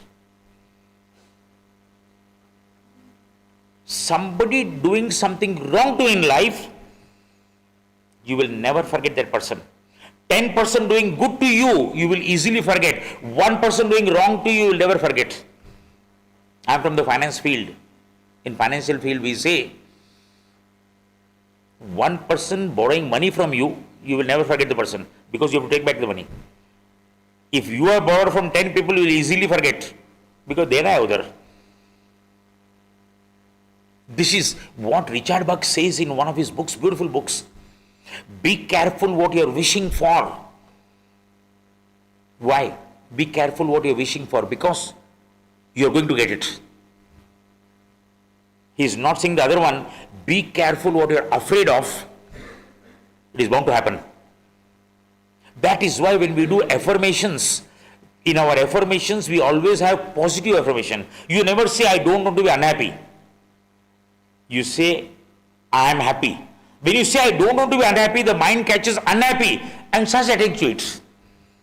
So, dvesha is a strong form of negative attachment. Now you are coming to a very eye-opener. The 4 kleshas are nothing but attachments. So what is Patanjali saying? Have any experience in life, ensure you don't get attached to it. This is the most brilliant principle in life. No experience is bad per se. In fact, I can say every experience is good per se. The problem is that experience becomes bad because why do parents tell the children don't smoke? Because the fear is there, एक time cigarette पिया, now आदत बन जाएगा. What is that habit? That habit is I want again, I want again. It is the habit which is the problem, not the experience. For a yogi, for a yoga practitioner, this is the most important principle in life of kleshas. Have any experience in life, doesn't matter. Don't get attached to the object. So, I have seen number of times highly educated people, rich people, affluent people, successful people, they hesitate coming to yoga. They hesitate with the word spirituality, they get hesitated. Why? Because they have a wrong notion that by becoming spiritual or getting into yoga, I'll have to give up all my enjoyments in life. No, Patanjali doesn't say that. In fact, I can tell you something exactly the opposite. Only when you are in yoga, you can enjoy everything fully. When I'm eating some food, I'm supposed to enjoy it and be fully there. The problem happens after eating this food. Tomorrow when I'm sitting for lunch, I put the first one and say, Kal ka khana acha tha. Now it's a problem. Because now your mind is got attached to that Kal ka khana. Get out of it. This is the first sutra. See how connected it is. Haṭha Yoga Anushasanam. You may think it is a very simple sutra. It's not so simple. Haṭha Yoga Anushasanam. Now the discipline of yoga. Actually it means the discipline of yoga is of the now. Can I come to the now fully? Don't carry over anything. If you are eating, this is the definition of Zen. When you are eating, eat. When you are sleeping, sleep. When you are talking, talk. And you ask, am I not doing that? No, you are never doing that. I am eating here, but the mind is going somewhere else. I am not eating. When I am talking to you, I am preparing what will I do in the evening. I am never in the present moment. Yoga is coming to the present moment fully. And when you come to the present moment fully, that possibility of attachment becomes less and less. Because if I go philosophical in psychology, attachment happens because of memory. I am enjoying something, at the time I am enjoying, the memory says, ah, so nice. Now it's a problem. That is why J. Krishnamurti says, can you have an experience without storing it in the mind? It's a very simple statement, most difficult to do. I have answered something of yours, okay? Otherwise, I have to go to the whole Patanjali Sutra, everything is of the mind there. Yeah? Okay. Last question for her, yeah.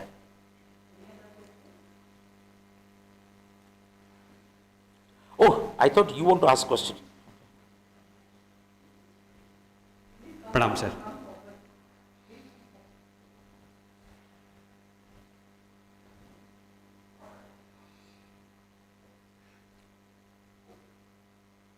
Sir मेरा सवाल नहीं योगारंभ से संबंधित है, समय से, काल से. जैसा हमारे हठ योग में बताया गया है, आदो स्थानम तथा कालम, मिताहारम तथा परम, नाड़ी शुद्धि तथा पश्चात योगारंभम समाचरेत। इसके बाद काल के विषय में कहते हैं कि सर्दे वसंते वापी सर्दी योगारंभम समाचरेत, अन्यस्तु नाचरेतानी दोषाणाम संभावत। तो उन्होंने केवल 2 मंत्र बताए हैं कि शरद ऋतु या फिर वसंत ऋतु से हमें अपना योगाभ्यास प्रारंभ करना चाहिए। लेकिन यहाँ जैसे हम केवल्य धाम में आए हैं और जनरली सभी लोग आए हैं, तो उनका योगारंभ हम तो इसमें हो रहा है वर्षा ऋतु में। तो क्या ये सही है या इससे विभिन्न प्रकार के दोषों की संभावना बनी रहेगी?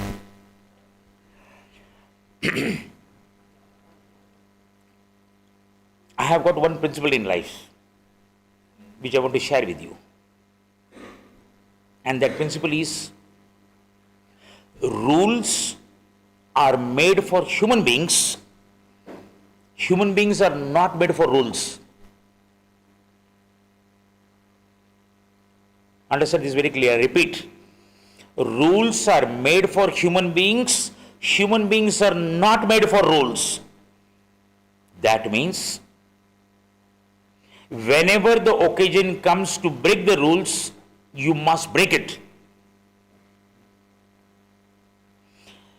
This is one of the obstacles given in Shiva Samhita. Shiva Samhita talks about vignas. 3 vignas, it talks 3 obstacles on the path of yoga. Dharma rupa vigna, bhoga rupa vigna, jnana rupa vigna. Can you think that knowledge can become an obstacle? Shiva Samhita says, yes, knowledge will become an obstacle. Can being dharmic, following all the rules, how can it become an obstacle?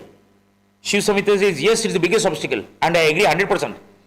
Because when you start to the T following rules and regulations, you take pride that I follow all the rules. That pride is the downfall.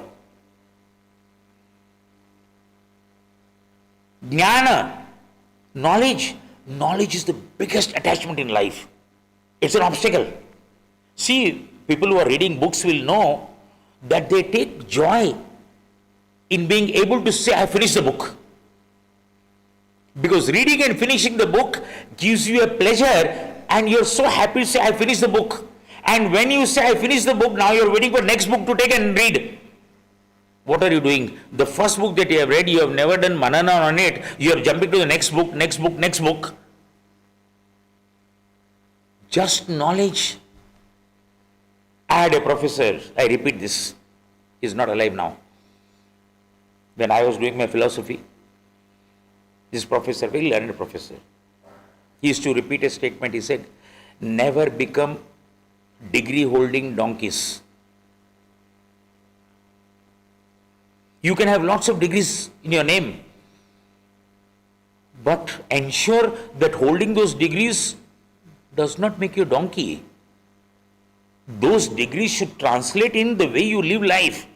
So coming to your question, yes, what it talks about is ideal situation. When I said break the rules, this is there even in Swatmaram's Badak Tattva. Swatmaram talks about one Badak as Niyamagraha, Agraha or Niyamas. It's an obstacle. We are told in yoga, get up early in the morning and do yoga practice. Fine, very good. Now suppose I am a working person and I have got night shift. I am not able to get up in the morning. Does it mean that I should not do yoga practice? No, I can do in the afternoon, I can do in the evening, I can do at midnight. Nobody stops me. It is a prescription which is given. Okay, it is good if you get up in the morning and do. But if I am not able to do, I will take the excuse that, oh, rule bola hai, I can't do, so I don't do yoga at all. No, don't do that. Break the rules wherever it does not serve your purpose. Final rule is, are you doing yoga practice or not?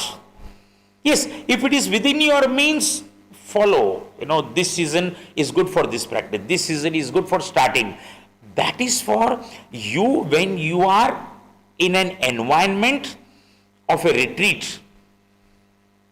जब भी हम retreat में जाते हैं, like Swatmaram says 80 rounds.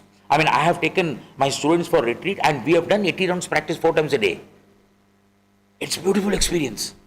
But then I can't tell them, Bombay mein aa gaya, aap 4 times karo. They say, khana kya khayega? I have to earn money. What will I do? No. Those prescriptions are for ideal environment. So when the ideal environment is not there, fine. You can do that. No problem at all. Yeah? Is it okay? Yeah. The question is, you must, for me, doing yoga practice is necessary. Whatever reason you use, whatever rationality, doesn't matter, but do practice.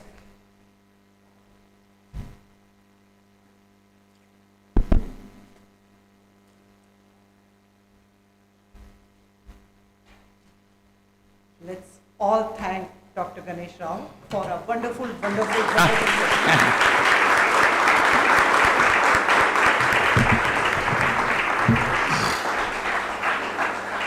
He has given us certain very basic rules which if we follow in our life are going to bring that shift that we as students of yoga are looking for.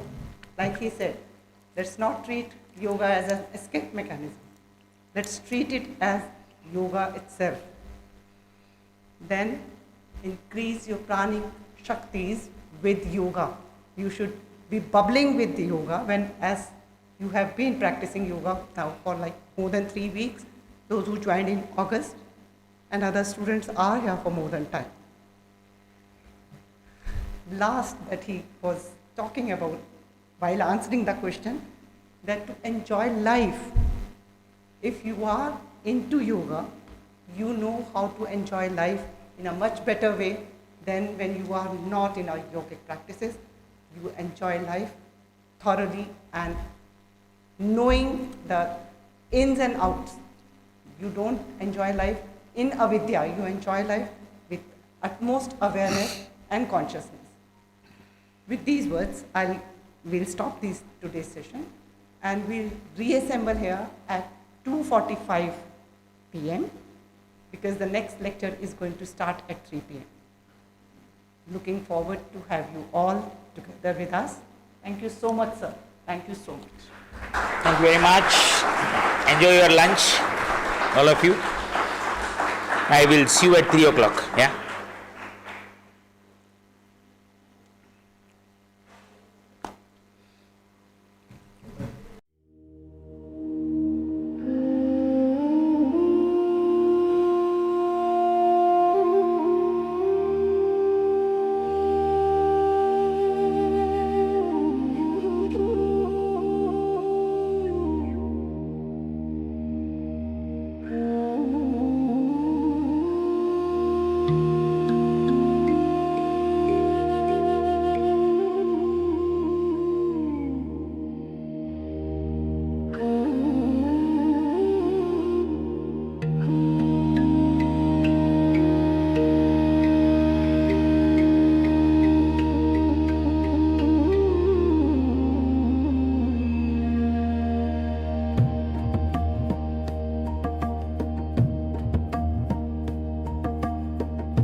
with a special reference to everybody should know the topic at least, right? With Hiran Sahita. So how did you like the first session? Everybody of the same opinion?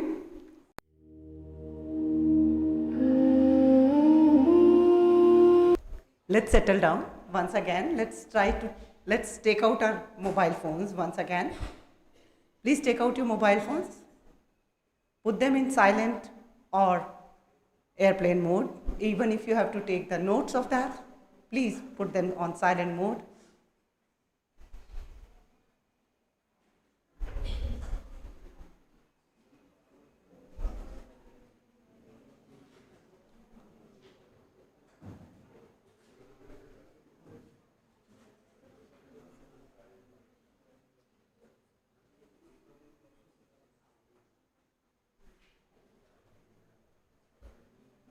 I'll appreciate if all of you can settle down and close your eyes for a moment.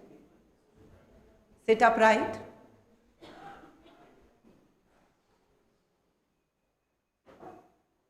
Please remove your eyes from your mobiles, it will be best. Gently close your eyes. Focus on your breath. Contemplate on whatever we did in the first session about the history of Hatha Yoga, various aspects that are required for a yoga sadhak to be a yoga sadhak, how yamas and niyamas work, why are the rules created,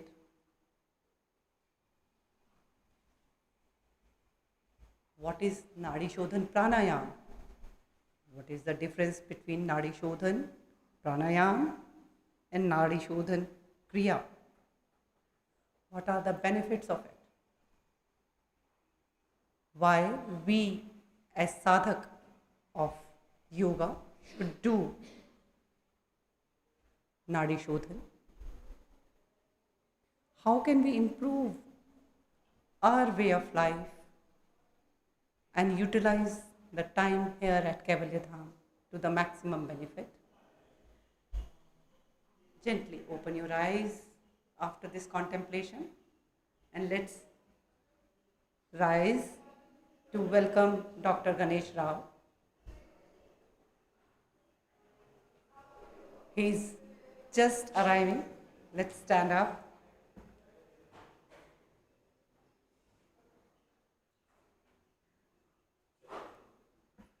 Dr. N. Ganesh Rao and Dr. Bandita Satpathy. Let's put our hands together.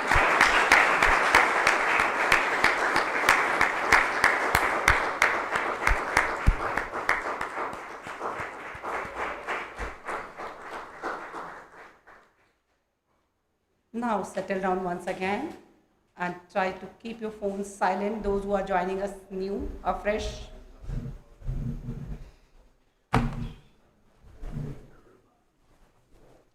Thank you so much, sir, for an insightful lecture in the morning. And we are eager to dive deep into Gherand Samhita and the wisdom of Hatha Pradipika. Over to you, sir. Thank you so much.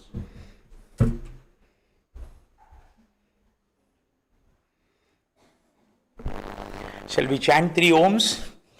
Back straight. Shoulders back. Chin parallel to the floor. Relax for a few moments. Let the body settle down. Let the breathing settle down.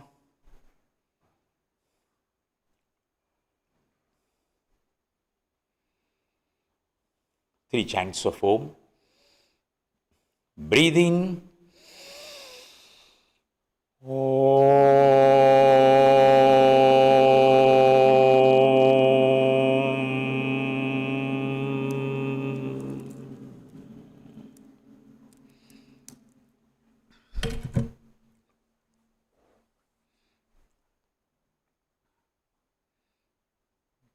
Breathe in.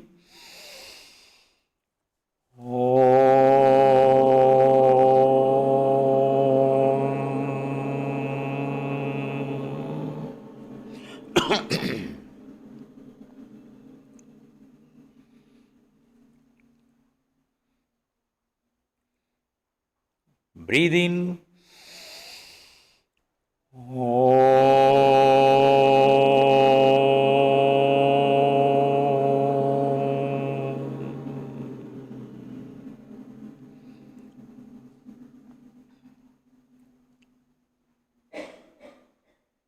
Slowly open your eyes.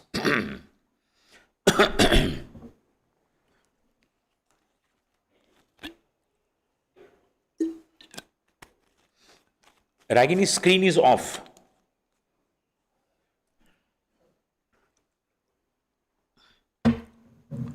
We were dealing with the salient features of Hatha Yoga.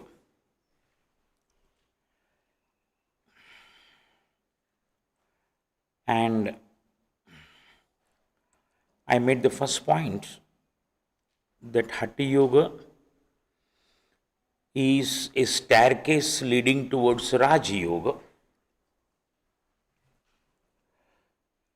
Body and mind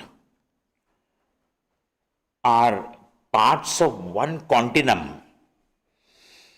You start with the body, you transcend it by being healthy, go to the mind, transcend it, and then reach the state of realization, salvation, liberation, kaivalya, whatever you call. It is one continuous process.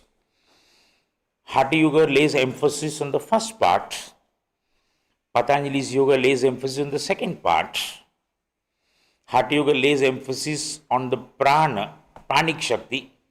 Patanjali lays emphasis on the manasik shakti, meditation.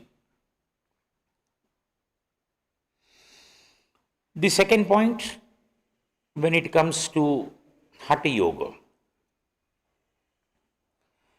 is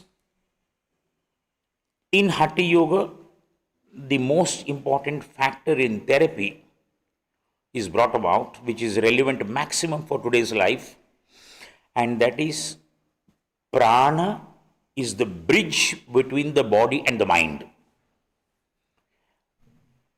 One slok of Hatha Yoga, chale vate chalam chittam nischale nischalam bhavet. As long as the mind is working, breathing is on. When one stops, the other stops. The most tangible manifestation of prana is the breathing. I am saying most tangible. If you look at the Panchakosha theory and we talk about Annamaya Kosha, Pranamaya Kosha, Manomaya Kosha, and henceforth. So Annamaya Kosha is the physical body, Manomaya Kosha is the mind, Vijnanamaya Kosha is the mind side. In between the two is the Pranamaya Kosha. Kosha means a sheath, S-H-E-A-T-H, sheath, or a cover or a layer, the second layer of our personality. This is the layer in yogic context what includes prana, nadis, chakras, kundalini. All of them are in this pranamaya kosha. And the most tangible manifestation of this kosha is the breathing. So if the pranamaya kosha is in between annamaya and manomaya, body and mind, and pranamaya kosha is represented by breathing, then breathing is the bridge between the body and the mind.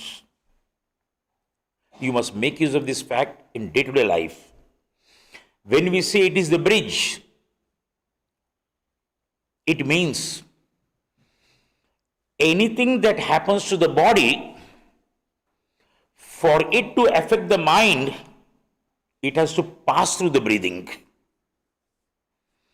Similarly, anything that happens in the mind, for it to affect the body, it has to pass through the breathing.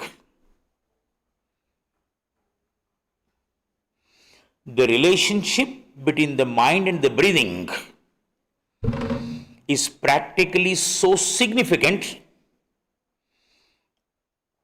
if you recognize the fact that every state of mind has a corresponding breathing pattern. When you get angry, your breath becomes rapid, short, erratic. When you are surprised, you gasp. When you are afraid, you choke. When you are depressed, you sigh. Long exhalation. So every state of mind is connected to a particular breathing pattern. If that is the case, then when modern medicine today says more than 95% of physical ailments are psychosomatic, these ailments are sourced in the psyche, the mind, and then they come to the soma, the body, psychosomatic. It's very unfortunate. And this is where yoga therapy has the maximum strength. It's very unfortunate that when there is psychological disturbance and you happen to go to a psychiatrist, he or she administers sleeping pills, antidepressants, mood elevators, tranquilizers. All of them are chemicals, and chemicals is sthula sharira. So what are you doing? A sukshma sharira, which is the mind, you are trying to treat it with a sthula sharira part. And that is why those medicines will give you immediate effects, fine, no problem at all.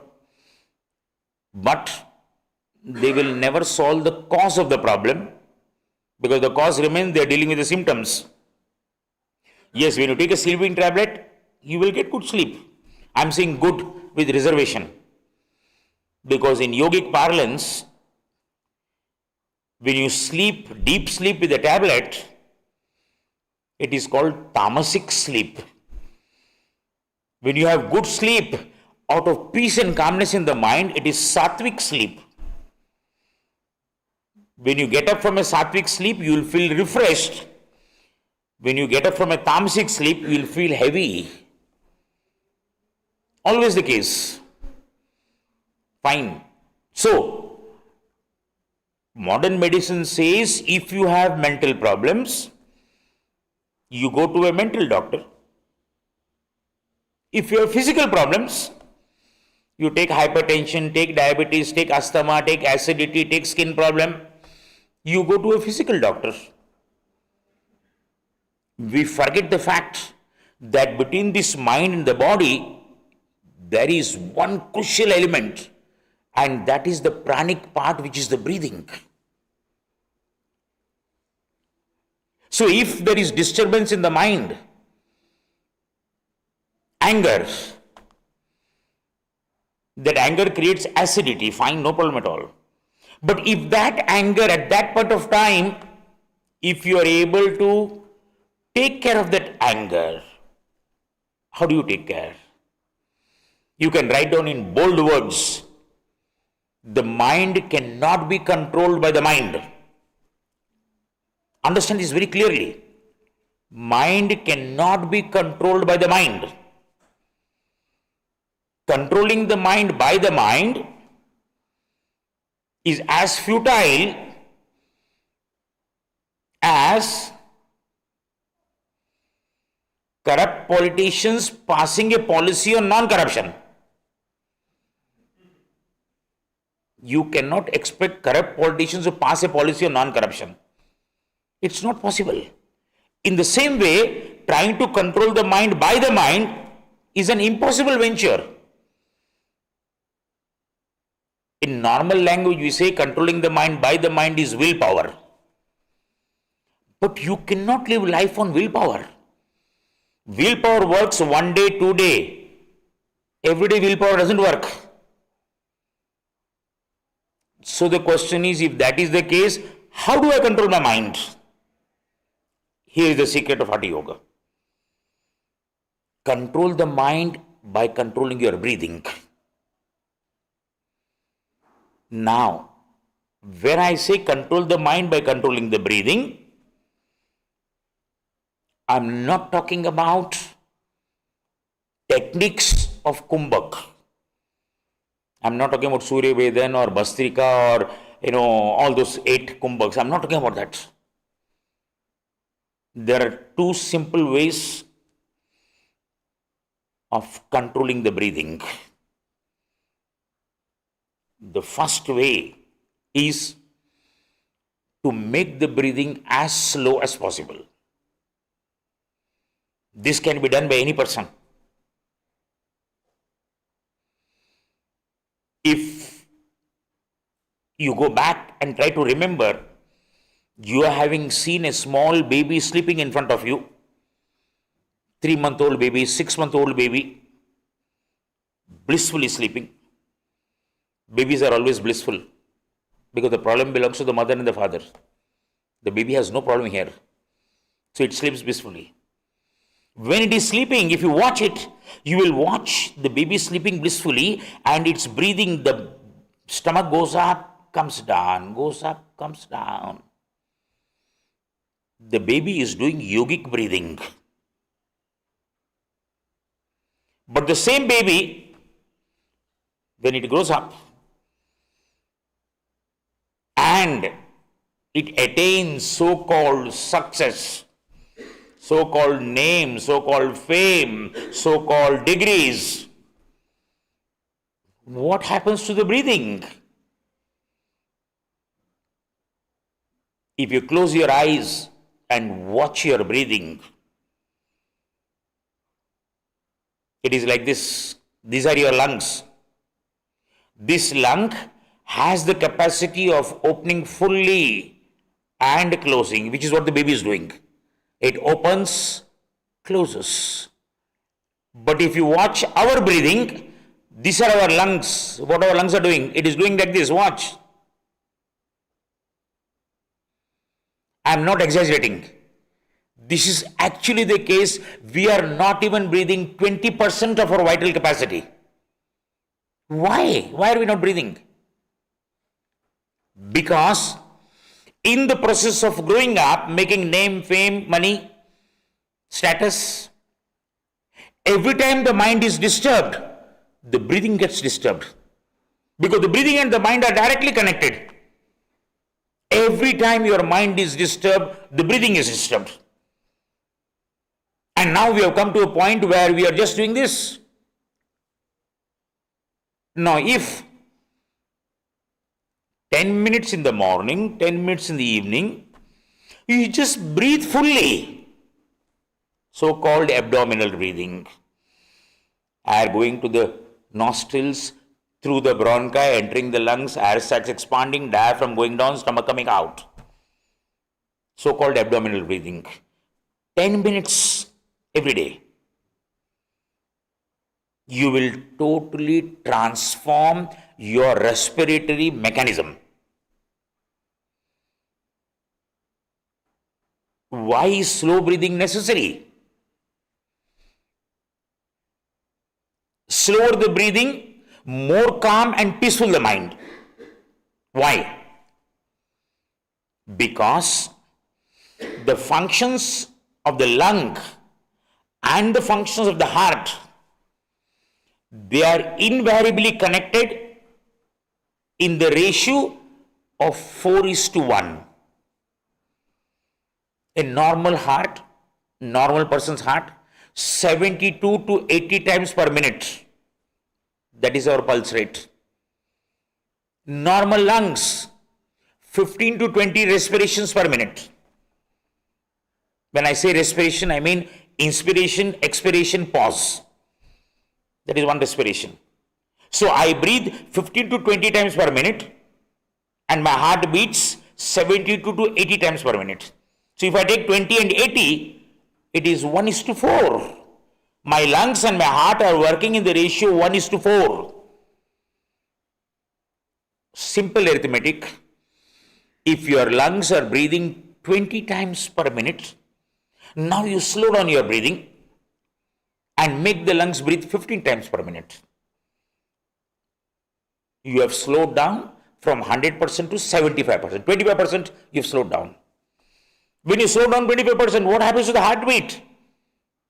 From 80, it comes down to 60.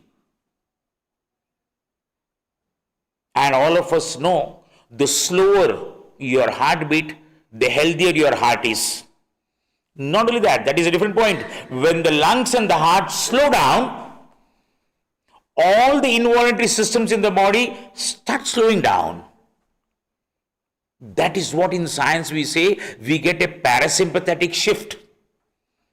When everything starts slowing down, automatically the mind starts becoming calm and peaceful. When the mind becomes calm and peaceful, your threshold for taking stress goes up. You will never get disturbed. I always repeat the example of two legends of tennis on the tennis court. Some of them may be very young at that point of time. But these were two legends. When they were playing tennis on the tennis court, they were a delight for the psychologist. Because two totally contrasting personalities, both legends. One tennis player was the American so-called brat. His name was John McEnroe, the left-hander. Genius, nothing short of genius. But genius with a cost. One shot going wrong, he will hit the racket on the ground, go and fight with the line umpire, hit the ball to the stadium, go and argue with people. Absolutely flamboyant. A bursting personality. And on the other side, they played a number of times Grand Slam final. On the other side, you had this Swedish by the name of Bjorn Borg. This man was called Iceman because when you look at his face in the midst of a game, you will never know he's winning or losing. No expressions at all. On one side, total flamboyance. On the other side, total controlled mind. When the pulse is checked up of this controlled person, the pulse is 56, 57 per minute. Mind you, I'm a sports person. If I run 10 meters sprint, I start panting. In a Grand Slam final, after playing 1 or 2 sets, the pulse is only 56, 57. How can that person ever get angry or out of control? No way. The slower you are breathing, the more calm and peaceful the mind. So we don't have to do any elaborate techniques of pranayam. Just sit down, start making the breathing slow. Make the purak as slow as possible.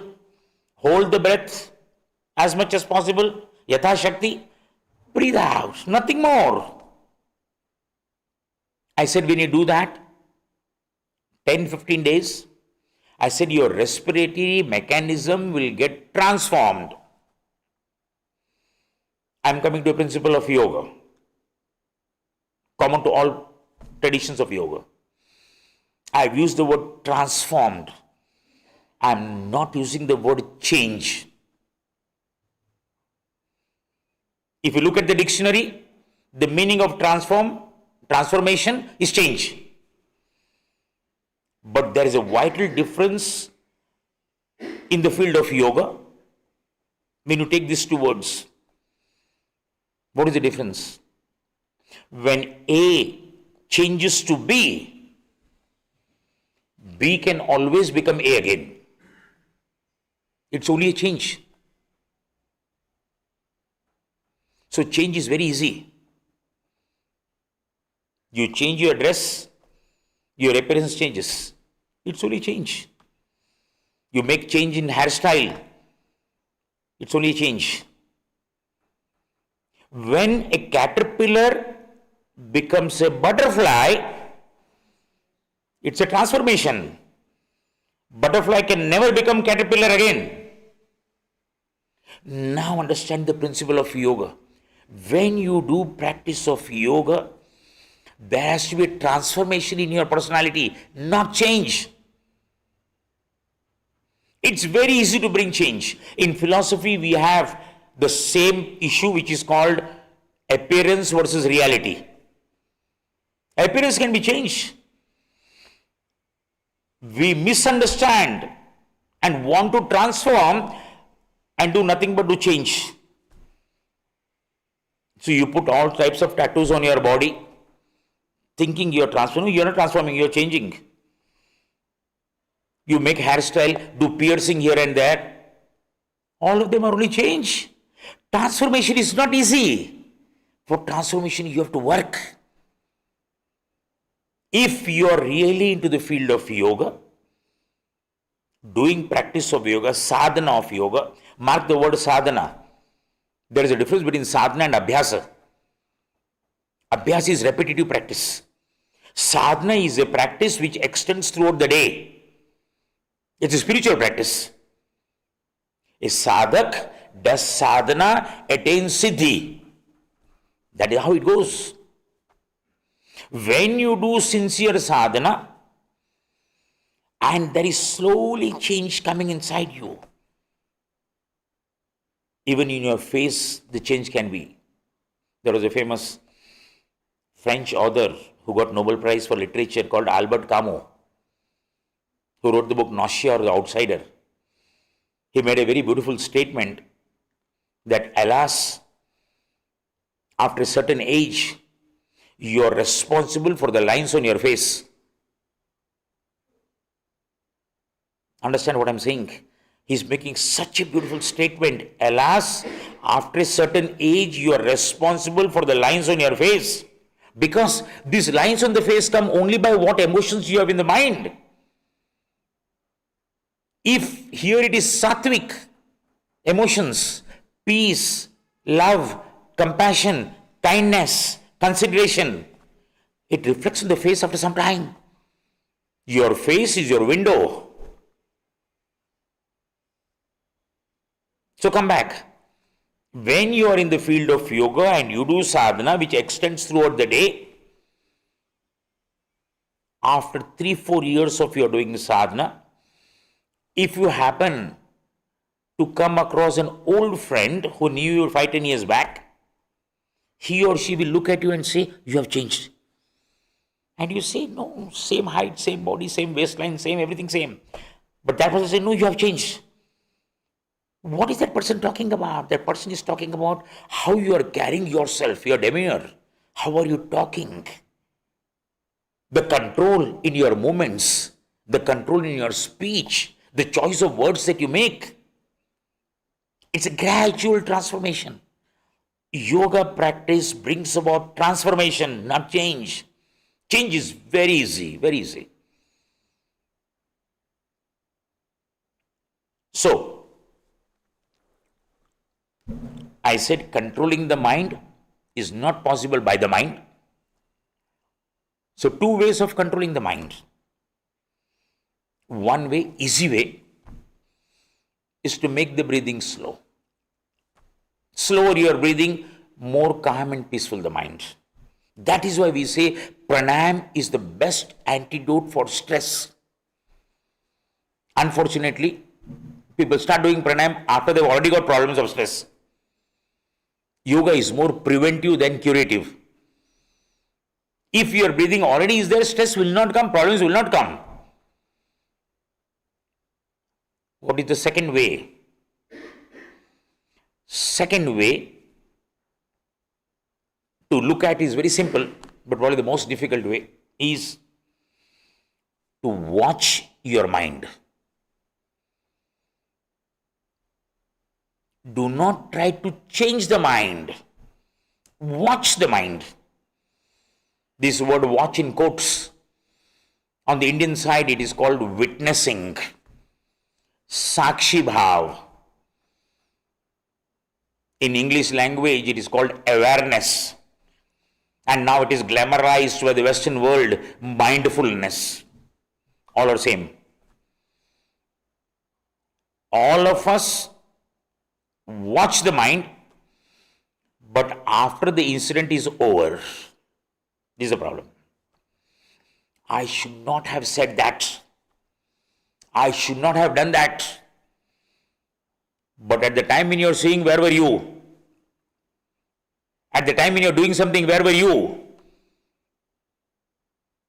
So now I'm putting a question to you. If at the time when you are angry, you are aware you are angry, you are no longer angry. This may sound esoteric. No, this is actually the case. When I am angry and I am aware, oh, I'm getting angry, this anger will not get into a reactive mode. You can use that anger. Every emotion can be used if you are able to watch the emotion. And to give you a hint, going away from our topic, watching is easy if you develop this small trick, small habit. And that habit is, when you are sad, just say, this mind is sad today. Don't say, I am sad. When you say, this mind is sad, there is a distance between you and this mind. This you is watching the mind being sad. When you say, I am sad, now you run helter-skelter to find out solutions for that sadness. When you say, this mind is sad, your sadness becomes distant to you. You are able to look at it. You are able to do something about it. When you say, I am sad, now you start, what do I do? And when in that state of mind, this mind doesn't work properly. Whenever a so-called negative emotion assails your mind, watch that. Watch the sadness. Oh, this mind is sad. Try to find out details of that sadness. You will find the sadness has become very objective. It's not, I am sad. If you say, I am sad, I am depressed, I am lonely, you will start searching for psychiatrists or counselors. If you say, mind is sad, you'll say, okay, it is sad, fine. And if you know your guna theory nicely, no guna remains permanent. Change is the basic nature of gunas. That is why we are advised, though we don't follow, when you are very happy, never promise anything. Because that happiness is not going to remain. And this is natural for all of us. When you are very happy, we'll be very, very generous and promise everything. And in 5 minutes when the happiness goes, you start repenting. Kisne bola? I didn't say, That is why we are saying, when you are very angry, don't speak. Because that anger is not going to remain. The guna theory says, rajas changes to sattva, sattva to tamas, tamas changes. It goes on changing. So why are you holding on to one emotion and trying to act upon it? Wait, this emotion is not going to remain. Two ways of controlling. One, slow down the breathing. Second, watch the mind. These are only two ways. So when we say prana is the bridge between the body and the mind, you realize the significance of breathing. This breathing is what keeps your mind totally under control. This breathing is what enables you to do whatever you want to do with the mind.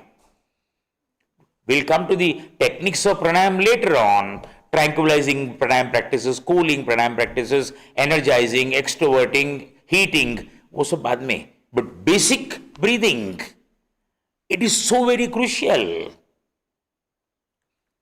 Next point of Haṭha Yoga. We are coming to mudras and bandhas.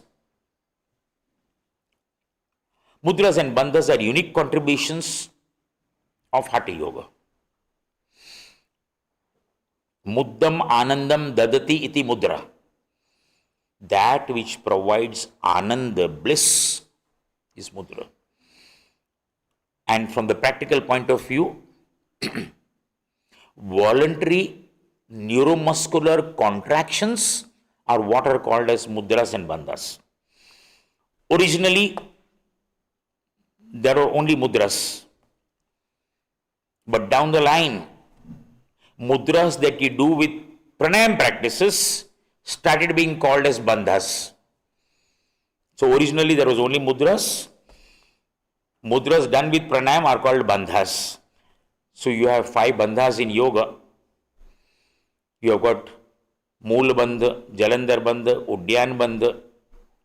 No. Then we have this chin lock, throat lock, and we have got Mahabandha. All the 3 bandhas with external retention is called Mahabandha. So normally 5 bandhas, but in pranayam you adopt 3 bandhas: Mool Bandha, Udyan Bandha, Jalandhar Bandha. They are neuromuscular locks. And when you say neuromuscular lock, what are they locking? They are locking the flow of prana in one direction and redirecting it to another direction. This is the function of bandhas. Mudras, the same. Kalika Purana says that mudras and bandhas are higher practice of yoga, to that extent that if your asana practice and pranayam practice is not followed by mudras and bandhas, then they have got no use at all. Mudras and bandhas are fulfillment of pranayam practices and asana practice. They are lesser compared to mudras and bandhas. The problem is, like all higher practices, the effects are seen only in long duration of time. That is why mudras have slowly going out of fashion. You have got hasta mudras, you got chin mudra, you have got all the prana mudras, prana mudra, apana mudra, vyana mudra, samana mudra, udana mudra. So hasta mudras are there, mana mudras are there, Jalandhar Bandh is there, Shambhavi mudra is there, Bhrumadya Dishti, Agochari mudra is there. So many mudras of the head. Then you have got mudras of the whole body, kaya mudras. For example, yoga mudra, you sit in Vajrasana, have here and bend down, you are doing yoga mudra. So lots of body mudras are there. Then there are adhara mudras, Mool Bandha, then Ashwini mudra, Vajruli mudra. These are all mudras of the adhara mudra, the basic fundamental mudras. So number of mudras. This is beautiful contribution of Hatha Yoga, mudras and bandhas. Then we come to, I'm talking about salient features of Hatha Yoga. Then we come to the most important part, so-called esoteric part, called awakening of chakras and kundalini. This is very, very esoteric. Of course, if you understand it, then probably the esotericism is lost, mysticism is lost, and we come back to day-to-day life. Yes, this is possible for all of us. So if you have to understand, I can't go into detail, but give you a glimpse. The prana that we have, the life force that we have, this life force has got 2 aspects to it. One aspect is the individual aspect, and another aspect is called the cosmic aspect. The individual aspect of prana in me is responsible for all my body, all the functions of my body and mind. This is the individual aspect of prana, which is categorized into 5 pranas: prana, samana, udana, vyana. This is the individual aspect of prana. It is responsible for carrying out all the functions in me. But each one of us, as human beings, is blessed with so-called cosmic aspect of prana. This cosmic aspect of prana, in 99.9999% of human beings, in 99.999% of times, is dormant. unutilized. This cosmic aspect of prana is called Kundalini. So, the purpose of pranayam is to awaken the Kundalini. That is why you are doing bandhas. This cosmic aspect of prana, how do you know it is not a fabrication of your mind that we have this cosmic aspect? This cosmic aspect of prana definitely manifests itself by default at least in two situations in life. One situation is when you come across a crisis in life. When you come across a crisis in life, definitely the Kundalini awakens. That is why each one of us is capable of doing much more than what we thought of when we are faced with a crisis. You can see this again and again. Number of instances where human beings do superhuman things and you find out how is it possible? It is possible because we have this power in us. This power of Kundalini is of infinite magnitude. So one is a crisis situation. What is the second situation? The second situation is intense emotional experience. Whenever you go through intense emotional experience, Kundalini is bound to awaken. And that is why we use phrases in English language saying, I am moved, I am touched. Nobody touches you. Where are somebody touching you? Where is a person touching you? You are standing there only. Where are you moving? But you say, I am moved, I am touched. Language always represents experiences. It is this intense emotional experience, coincidentally, which is responsible for both the varieties of Ramayana. This is so fascinating. Whether you take Valmiki's Ramayana or Kalidas Ramayana, Tulsidas Ramayana, both happen because of intense emotional experience. When Valmiki as the hunter is told by Narada Muni that go home and ask your wife whether she is going to bear all these negative karmas that you are doing as a hunter, he says, yes, I love my wife, she loves me. I can't ask this offensive question. But he says, no, go. Valmiki ties Narad there and goes back home with great ambivalent feelings. How will I ask? And then he asks his wife, he says, look, this is not my question. Let me be clear. This is a question being told to me to be asked. So I'm asking you. And I'm 100% sure you love me. She says, what happened? What is the question? And the question is that all these bad karmas that you're doing of hunting and killing people, are you going to be participating in that bad karma? Because I'm doing all that for you people, to feed you and feed the children there. Namaste, sir. Bogal, sir. So he says, I am doing this for you. And this wife of his looks down, looks up and says, no, this is your duty to feed us. How you feed is your responsibility. Why should we partake of negative things that you're doing? The moment this is uttered, it is like the carpet being pulled under the feet of the person. And this Valmiki does not know to cry, to laugh, to shout, to yell, to scream. He does not know what is happening.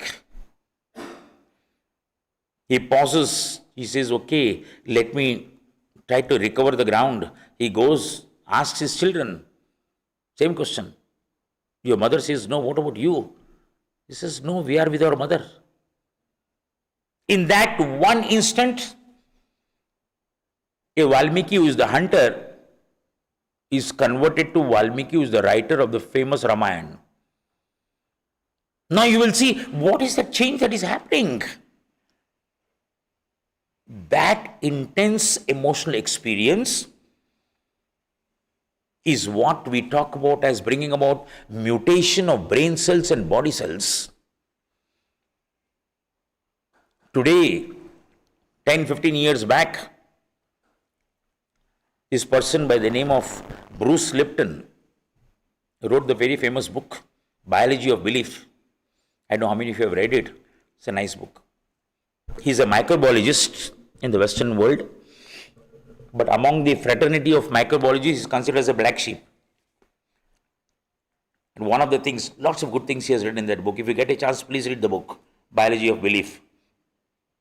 He writes in that one book, he writes, your mental environment can change the DNA of your body. In the Indian context, we know this. There is a mutation of brain cells and body cells. Kundalini and Chakra textbooks talk about an 80-year-old yogi with lush white hair on the head. When the Kundalini awakens fully, instantly, instantaneously becoming an 18-year-old youth with pitch black hair. And you may think, ये क्या है? कैसा हो सकता है? If a Valmiki hunter can write Ramayana, anything can happen. And homework for you, go and check up how Tulsidas writes Ramayana. Same parallel story. Exactly the same parallel story. He also goes at night 12 o'clock, knocks on the door, his wife opens, says, where are you coming? No, I can't stay without you. And the wife shouts at him like, look, you're a disgrace. If my parents come to know that you're such a weak person. And she says that if you had this much of love and caring for God, by now you would have got moksha. He just turns and goes back. That is the birth of 5 minutes break, after 5 minutes. So Kundalini awakening is a tremendous contribution of Tantra and Haṭha Yoga to the knowledge, to the practice there. Yes, esoteric definitely. But generally speaking, if I have to correlate, we very commonly say that most of us use only a fractional percentage of our brain capacity. We make this statement regularly, but we don't pursue it. Why don't you make use of the other capacity, other part? Answer is very clear, I don't know how. This is the same thing with, I have this power in me. Why I don't use it? I don't know how to use it. That chakra awakening, Kundalini awakening, is a systematized, disciplined process of enabling that power to manifest in you. This is the contribution, one of the contributions of Haṭha Yoga. Yeah. 5 minutes break and then we come.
I am continuing. Health, please call everyone.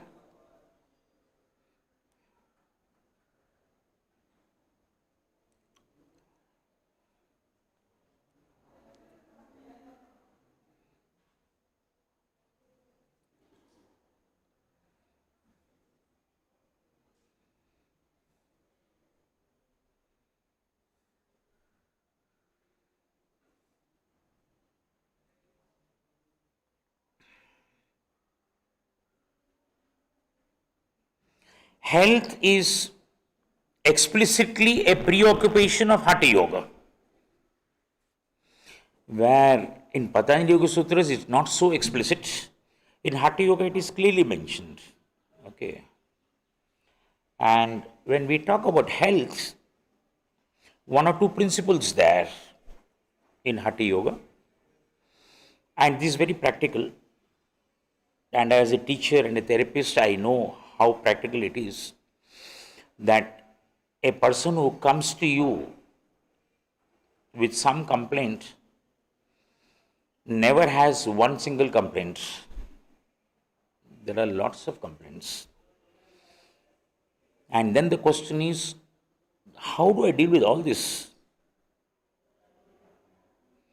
So, in Hatha Yoga, we talk about a principle called law of mutual rhythms. What is this mutual rhythms? It's like if a factory has stopped working and there are a number of wheels with gears. When the factory is working, all the wheels are working together in sync. Now the factory has stopped. Now if you have to restart the factory, what you have to do is put two wheels together, enmesh them and start them rolling. When they start rolling, another wheel connected to this wheel starts becoming better, it's becoming better, becoming better. In the same manner, when you have a person in front of you, or you have yourself, who has lots of health issues, should I deal with all these issues together? Or shall I deal with first the most problematic issue? In fact, when you start dealing with it and you get some relief there, automatically other things become lesser and lesser. This is a very important principle. Yeah. Second principle of therapy is balancing of what we have already talked about, Ida and Pingala. Yeah. The pranic Shakti, Manasik Shakti to be harmonized so that both hemispheres of the brain are working together. You are a harmonious, holistic, wholesome, happy personality. Yeah. Two other principles in yoga. Those principles are: one, adoption of the middle paths. And this is absolutely beautiful principle in day-to-day life. After doing out of sankalpa that every day I must do 1 hour of practice of yoga, and literally every day, sincerely you get up in the morning, do 1 hour. But this mind being human mind, after 4 days, 5 days, time comes when the mind says, "Aaj nahi karna hai." This is very normal. Very normal. Because the mind does not want to be regimented. Now for you the question is, should I not? Take the middle path. I will do, but I will not do 1 hour, I will do 10 minutes. This is one of the most beautiful tricks you play upon your mind. That okay, today I will not run 10 kilometers, I will just run 1 kilometer. And you have somehow taken care of your mind, you are convinced, okay, 1 kilometer, okay, mind is also happy. And I can tell you with experience, that day when you start running 1 kilometer, after 1 kilometer the body is prepared, says, why should I stop after 1 kilometer? It goes 2 kilometers, 3 kilometers. That day you end up doing 12 kilometers running. But you started with the middle path. There is no either or. It's always the middle path. Neither complete mauna nor over talking. Neither fasting nor atihara, mitahara. Neither ida nor pingala, sushumna nadi. Everywhere, and this is a workable principle in life. Somebody has deceived you. I'm giving you a real example. Somebody has deceived you, hurt you, and this mind is so comfortable saying, I will never meet this person again. It's an extreme. You say, I will meet, but I will not spend so much time. It's a workable principle. Always bring down this middle path to day-to-day life and see how it starts working. It works beautifully. Conservation of energy. Another principle of yoga. If at all you have to go the distance in yoga, you have to conserve your energy from other things, redirect it to your yoga practice.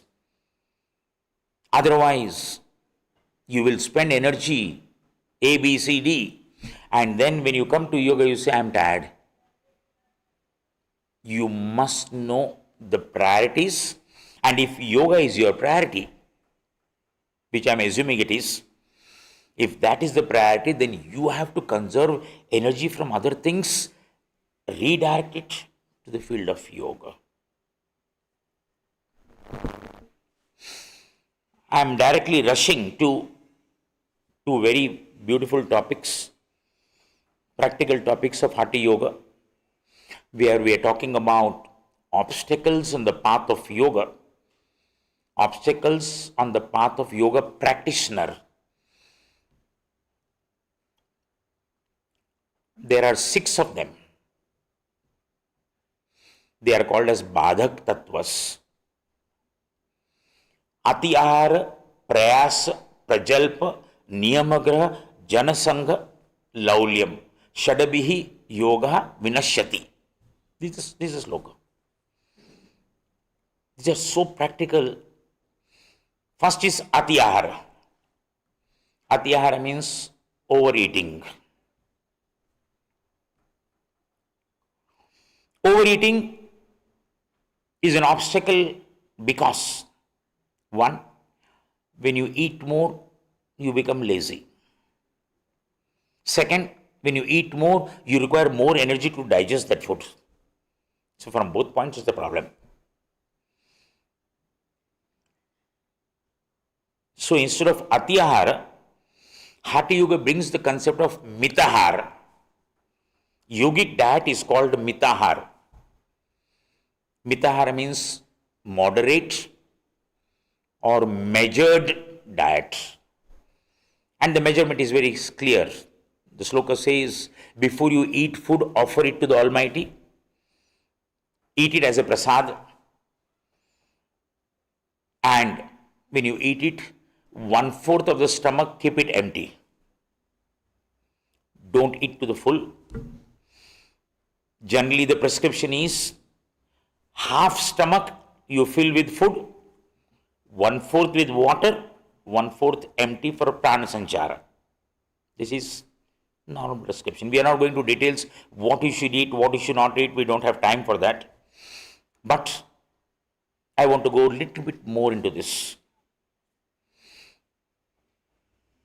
When a person is eating, and visualize a nice hefty person gorging on food, and you being a yoga teacher practitioner say, no, mitahar. तो क्या है meter आपका? No, you must eat only half stomach. The person will invariably say, अभी तक आधा भरा नहीं है. How will you know? Does any of us can tell with certainty 50% is filled? No. So what does this principle take you to? The principle takes you logically to the fact, eat as less as possible. Now, when I'm saying as less as possible, there is a rider to it. It is not depriving yourself of food. But when your pranayam practices increase, when your meditation practices increase, automatically your requirement of food will come down. This is natural. Your requirement for food, your requirement for water, your requirement for sleep, everything will come down. Why does it come down? Why do you eat food in the first place? You eat food to recoup the energy that you have lost for doing work. Why do you sleep? You sleep because during the daytime you are awake, you have done lots of things, you are tired, you want to sleep, recoup. Now, when you start practicing more and more, particularly the higher practice, what I talked about, pranayam, meditation, instead of losing energy, you get energy. So, when you start getting energy, automatically your requirement for food will start coming down. Without you feeling tired, without you feeling exhausted, without having fatigue. This concept of mitahar has to be understood very clearly. That it is not just 50%, it is that eat as less as possible, because none of us will ever be able to see 50% bhara hai. We always err on the other side.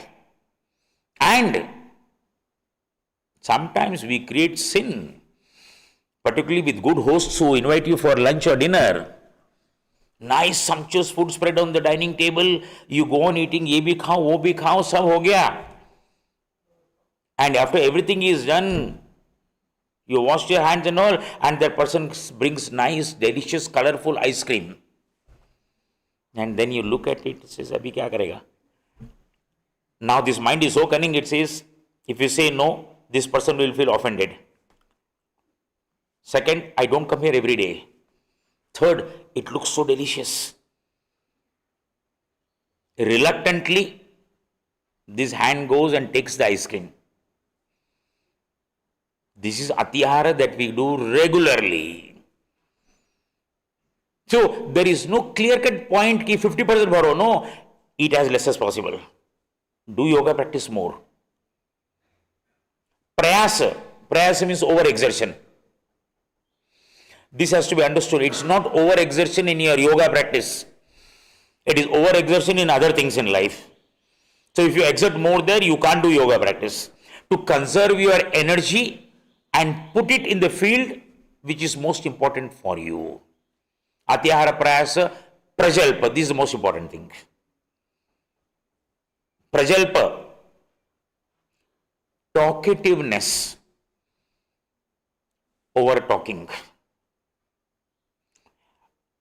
Talking is the easiest way of losing energy.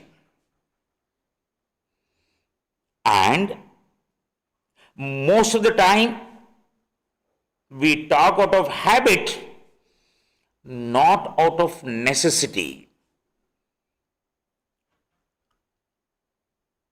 To such an extent that in a group of 4 or 5 people talking all the time, one person is quiet. That quiet person makes the other persons uncomfortable. And invariably you go and ask him, "Sab theek hai na? Itna chup kyun hai?"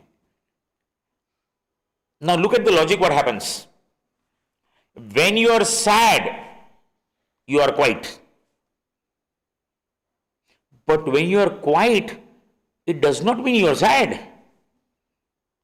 This is the problem with us in day-to-day life. All principles of life we are turned and make it stand on the head. This is one of the principles for a yoga practitioner. Talk only what is necessary.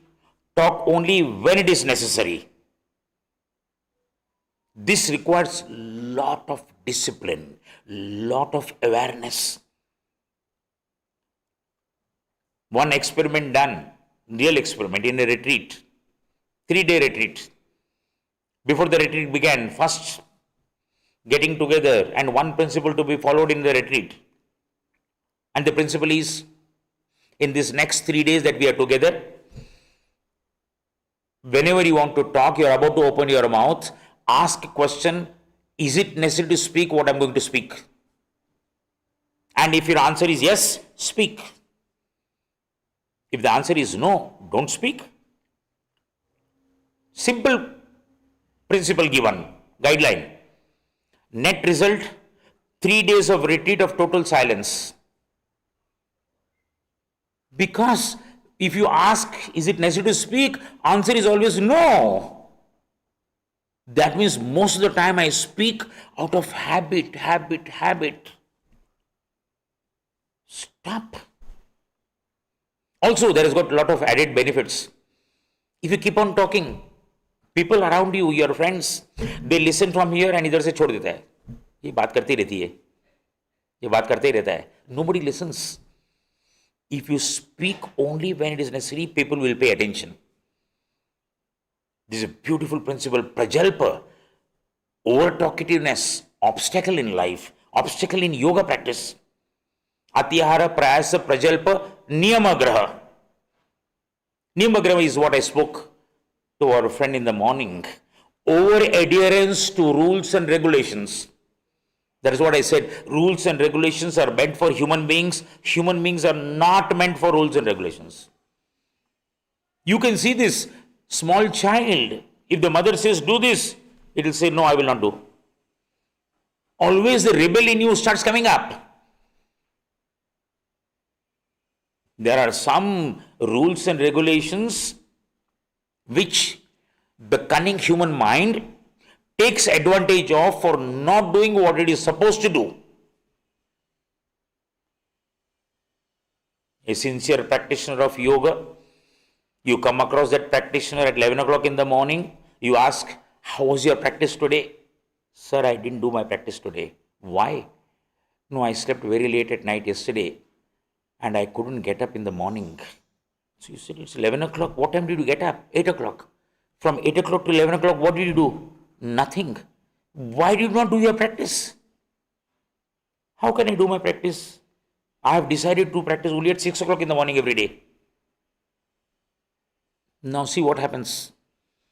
You have decided you will do at 6 o'clock in the morning. One day when you are not able to do, this cunning mind says, no, 6 बज गया, अभी तो नहीं किया है, पूरा दिन ऐसे ही गया. No, you can do any time. Nobody has stopped you from doing. This is what in legal parlance we say. You follow the law in spirit, not in letters. This is a problem in our country today. Following the laws, we do all wrong things. And we have got legal backing because you are going by the words of the law, not the spirit of the law. Rules have to be facilitating your practice. Do not over-insist on rules. This is what Shiv Samhita I spoke in the morning. 3 vignas. Dharma Rupa Vigna, Jnana Rupa Vigna, Bhoga Rupa Vigna. Even knowledge becomes an obstacle when knowledge is for the sake of knowledge. Knowledge is something which has to be put into practice. So you cannot go on collecting knowledge and say, I am a very knowledgeable person. But what is your life that you are leading? That is not reflecting the knowledge that you have because you are only interested in gathering knowledge. So, I am warning all of you here, students. After finishing this course, don't immediately start talking about now which other course should I do. Stop. You have done a course, consolidate it. Practice more. Get into the skin of what you have learned. Don't go on doing ye course ke baad, ye course ke baad, ye course. You are going on doing courses, but what is happening to your personality? Are you putting that into practice? It is very important. Atihara, Prayasa, Prajalpa, Niyamagra, Janasanga. Janasanga is probably the biggest obstacle on the path of yoga. Janasanga is company of people. Into bracket you write company of people who are not like-minded. Company of common people. I refrained from saying common people because that gives an impression that yoga people are superior and other people are common people. That's why I didn't use the word common people. This is the biggest obstacle. I can give you so many examples where a female is thoroughly, passionately involved in yoga, and the husband and the children at home are total anti-yoga. Exactly the opposite also is the case. Why does this happen this way? Success in life, 99% perspiration, 1% inspiration. Without spending time on something in which you want to succeed, there is no shortcut. If you have to become a knowledgeable person in yoga, a good practitioner in yoga, you are supposed to practice more. There is no shortcut. If I want to develop skills with the ball on the football field, there is no shortcut. I have to go on the ground with the ball in my feet and hours I have to practice. Then only that skill comes. If you want to become a good dancer, you have to dance more. If you have to become a good painter, you have to paint more. No shortcuts. Now the problem is, when you start putting more time in your passion, people around start feeling the pinch. They are not bad people. Don't misunderstand. They are not bad people. This is human psychology. The time that you are putting there, where is that coming? When you are not putting so much time, that time you are spending and wasting with the people around. Now you are not wasting, you are putting there, so they will start feeling, are we not important now in your life? This is very normal. This is not only for yoga. Any skill, any art, anything that you want to pursue passionately, this is an obstacle. You are the most fortunate person if the people at home, close people, actually support you in what you want to do. You don't realize your blessing. These obstacles will come in different ways. I have examples of, a female just going for the practice, and the husband says, can you give me a cup of tea? Exactly at the time when she's going for practice. Now, asking for tea is very normal. But the question is, when are you asking? You are coming in the way of my practice. You must, that is why Shankaracharya says, Satsang is the only boat which takes you from this shore of samsara to that shore. What is Satsang? Satsang is company of like-minded people. That is why these are the satsangs which have given rise to the institute of ashrams in our country. Because in an ashram, the people who are staying are following the same path, the same goal. And there is group synergy. That is why if you are going for a walk every day, try to go for the walk with some other person also, with a friend. Because the day when you feel, I don't feel like, the person will say, nahi, chalo karna hai. It is a good influence of satsang. Company of people is the biggest problem. And I am telling you, people are all good people around you. It's not bad people. Every person feels the pinch when you take, look, we have got good audience for Haṭha Yoga. Every person wants to do good for you. So take a statement nicely. The path to hell is paved with good intentions. You should know that path is leading me to hell, but intentions are very good. And if resisting all the obstacles of the people around you, when you still do practice, and in a period of 3-4 years, your practice has brought about the results on you, these are the same people who were earlier obstacles who will become the best supporters. It is this in-between time. And there are so many people who will give up their passion. Chhod do, check it, I don't want to. I'm making everybody unhappy, unpleasant atmosphere, give it up. And then later on in life, you'll start repenting. There was one passion I didn't follow. No, you must follow the passion. Knowing that this is human psychology, this Janasangha is a problem. Convert that Janasangha to Satsang. Last one, and then we will stop. 4:15 you said. Yeah, 4:15, 4:16. Last obstacle, Laulyam. This is applicable to all of us. Laulyam is wavering nature, unsteadiness of mind. Unsteadiness of mind, the phrase is a tautology, because the mind is unsteady by nature. So you don't have to say unsteadiness of mind. The mind is unsteady all the time. It cannot remain in one place. Shall I do this? Shall I do this? Shall I do this? Shall I do this? 6 days, 5 days, you do something very nicely, bore ho gaya. Let me do something else. And the modern world will say variety is the spice of life. And this is what is happening to the younger generation today. A boy gets very close to a friend, girl. 1 month, 2 months, we are made for each other, soulmates. And for 2-3 months, no, we were not compatible. How will you be compatible in this short time? You should know this mind is a wavering nature of mind. It will always go here and there, here and there. For you to succeed in life, you have to dig deep. Put your foot deep there. No, I'm going to give a try to this for 1 year, 2 years, 3 years. Anything that you get in short duration in life, you will lose in short duration. Nothing of value you will get in a short duration in life. Whether you take a personality, whether you take knowledge or wisdom, whether you take skill, whether you take art, anything in life of value is always attained in a longer time.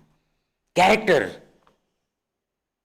It's not that, okay, overnight I do something and then change my... No, it doesn't happen. For you to be knowledgeable, it takes a lot of time to build, put efforts there. For you to even practice an asana properly.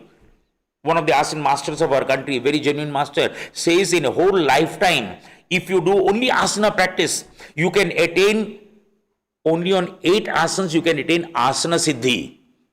Whole lifetime of practice, only 8 asanas you can attain.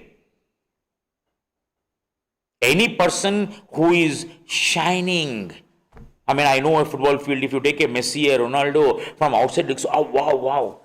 You should go and see the effort that they're putting on the ground. 4 hours, 5 hours, 6 hours, every day training. So many injuries. Nothing you can get in short time. But the mind will go from here, there. You have to know that this mind will go, always it will do. No, I have to determine what I want in life. And not be a victim of this laulyam, a bhadak tattva. I will stop here, yeah. Ragini has told me to stop, okay, she is responsible. Okay. If there are any questions, we can answer.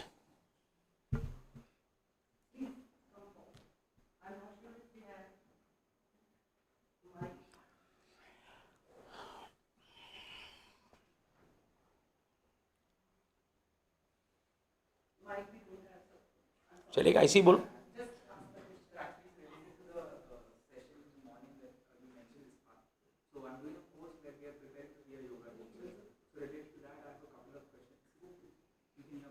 Yeah, please ask. So, first question is, you mentioned that if someone is disturbed, stressed, you should not give them relaxation practices like shavasana, meditation. Yeah. You give them physical practices. So, what are these physical practices? So, first point, I'm going step by step. You said we are learning here to become teachers. Correct yourself and say we are coming here learning to become yoga practitioners. Teacher is a byproduct. You don't learn to teach. You learn. It's like a plant where if the fruit is nice, luscious fruit, the tea bends forth. The weight of the fruit. When the tea bends forth, people will come and pick the fruits. So when you learn more and more, becoming teacher will happen automatically like the tree bending down. Okay, so you are coming here and learning to become good practitioner of yoga. Teaching will become automatic. When you learn so much, it is fullness which you want to share. Okay, that's fine. In therapy, I made a general statement, but still, in therapy, always you must deal case to case. Okay, first point. And I mentioned that if a person is very depressed, very sad, in fact, a person of depression, you must not leave that person alone. Forget about not doing any relaxation practices. The best thing that we do for a person who is depressed is to give a phone number to that person, that whenever the person feels, look, I'm going down to the shell there, please ring up that number and speak to some person. To that extent, we take care of the person there. So, if the person is not allowed to be alone, and now on top of it, this is the normal prescription. Suppose you tell the person, sit down with eyes closed. What is Patanjali talking about meditation? Patanjali is probably one of the few sages who gives you detailed description of what happens when you start doing meditation. So his sutra is very nice. Vitarka vichara ananda asmita anugama sampragnataha. When you sit down for meditation, first the vitarkas will come up. Vitarkas in Patanjali's context has got two meanings. One is gross things, one is negative things. Vitarka badne pratipaksha bhavnam, negative things there. So when you sit for meditation, as it is, negative things will start coming up. When you go beyond that, those negative things, that is what catharsis happens, sublimation happens. You are able to see the negative thing, you become comfortable with it, you ride above it, fine, no problem. But negative things start coming up. So, if a person is sad, lonely, hurt, these negative things will come up so much that he or she will not be able to manage. That is why even Shavasana, when you are very quiet, these negativities will start coming up, it will start magnifying your problems. Second principle, what I said was, okay, don't do these practices. Again, case to case. Okay. And suppose you say, no, I am a teacher, I will give guided meditation. Fine, if you are able to hold the person in the guided meditation, no problem at all. But generally speaking, this is what will happen. Second point, sweat, perspiration is a tremendous facilitator of good health, both physical and mental. Physical too, we know that, okay, you sweat out and automatically all the systems will start working properly. But mentally also, if you sweat out physically, you see, if you can do this next time, experience it. When some days you are down the weather, you're not feeling up to it. Some way sad or something of the gloomy, okay, don't start thinking about it. Just put on your shoes, go for a brisk walk. Take a half an hour walk, sweat out, and come back and see the whole mental environment changes. Completely changes. Today, science says sweating releases happy hormones. So, whether for physical health or mental health, sweating is a tremendous tool. So, do physical workout.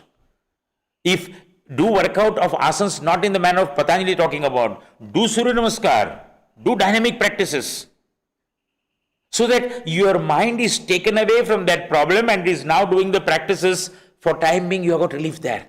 Automatically. Go for a run, go for a jog, go for a swim. See what happens.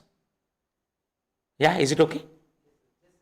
Follow-up question on the same thing. Would Yog Nidra or Nadi Shodhan help? Sorry. Would Yog Nidra and Nadi Shodhan help in such cases? Yes. Nadi Shodhan will help definitely. Yoga Nidra depends upon how you are bringing about the instructions in the Yoga Nidra. Because Yoga Nidra being therapeutic, for particular issues, particular instructions can be given in Yoga Nidra. So you have to tailor make it for the person concerned. Then yes, it will help. Definitely will help. No. Is it okay? Yeah? Okay. Yes. So there is an online document that has come from Pune branch. It says that a student wants to know about siddhis and vibhutis. Siddhis and vibhutis. हाँ. That's the only question. Siddhis and vibhutis. Okay बोलेंगे. कौन है, नाम दिया है? Sir, नहीं, Anjali ma'am ने भेजा है. Okay. I will take this question first. Siddhis Vibhutis come in. Okay, Siddhis come in Haṭha Yoga also. जोर से नजीका के बात कीजिए. हाँ. नमस्ते. मैं भी लास्ट ईयर में हूँ, तो अभी बहुत लाइफस्टाइल आजकल बिजी हो गई, तो मुझे आगे मतलब सबको, हम जो योगा के स्टूडेंट हैं, तो आगे जाके सब में योगा के फील्ड में करियर करना है, तो हम ऐसे अब कैसे हमें राय बता सकते हैं कि हम उसे फॉलो करें आगे जाके? योगा में आपको कैरियर करना है. Okay. I will charge you for this. Okay. This is personal counseling, not Haṭha Yoga. Okay.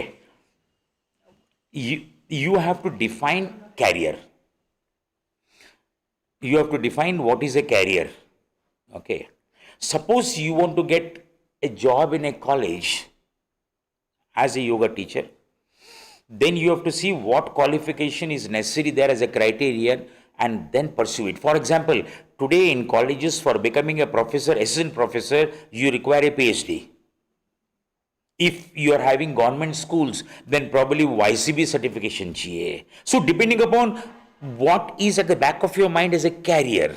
Okay, one point. So you have to see what are the essentials there and then you pursue your studies further in that direction. Easy way of doing career is by taking personal classes, private classes. Okay. And I for one believe that whether you are a yoga teacher or therapist, without doing yoga practice, you cannot become either. You have to practice, practice, practice. An orthopedic surgeon can operate on the knee without having any problem in his knee anytime in life. This cannot be done by a yoga person. Yoga person has to practice more, feel, get all the experiences, and then teach or do therapy there.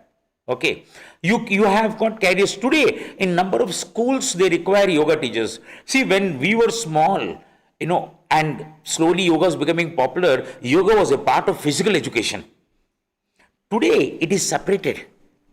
So there are lots of institutes we require yoga teachers there.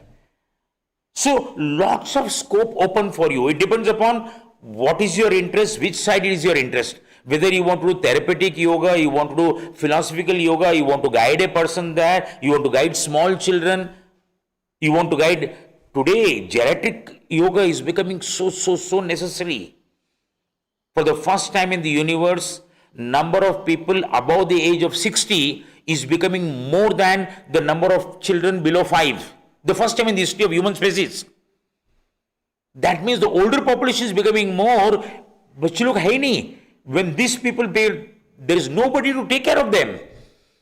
Our normal health system is not geared adequately to take care of elderly population. So it's a niche area.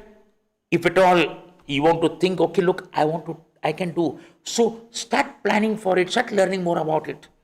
So you write down which area you are interested. The whole world is open for you. And one nice positive thing I learned was with AI substituting all the jobs, it cannot substitute the job of a health therapist.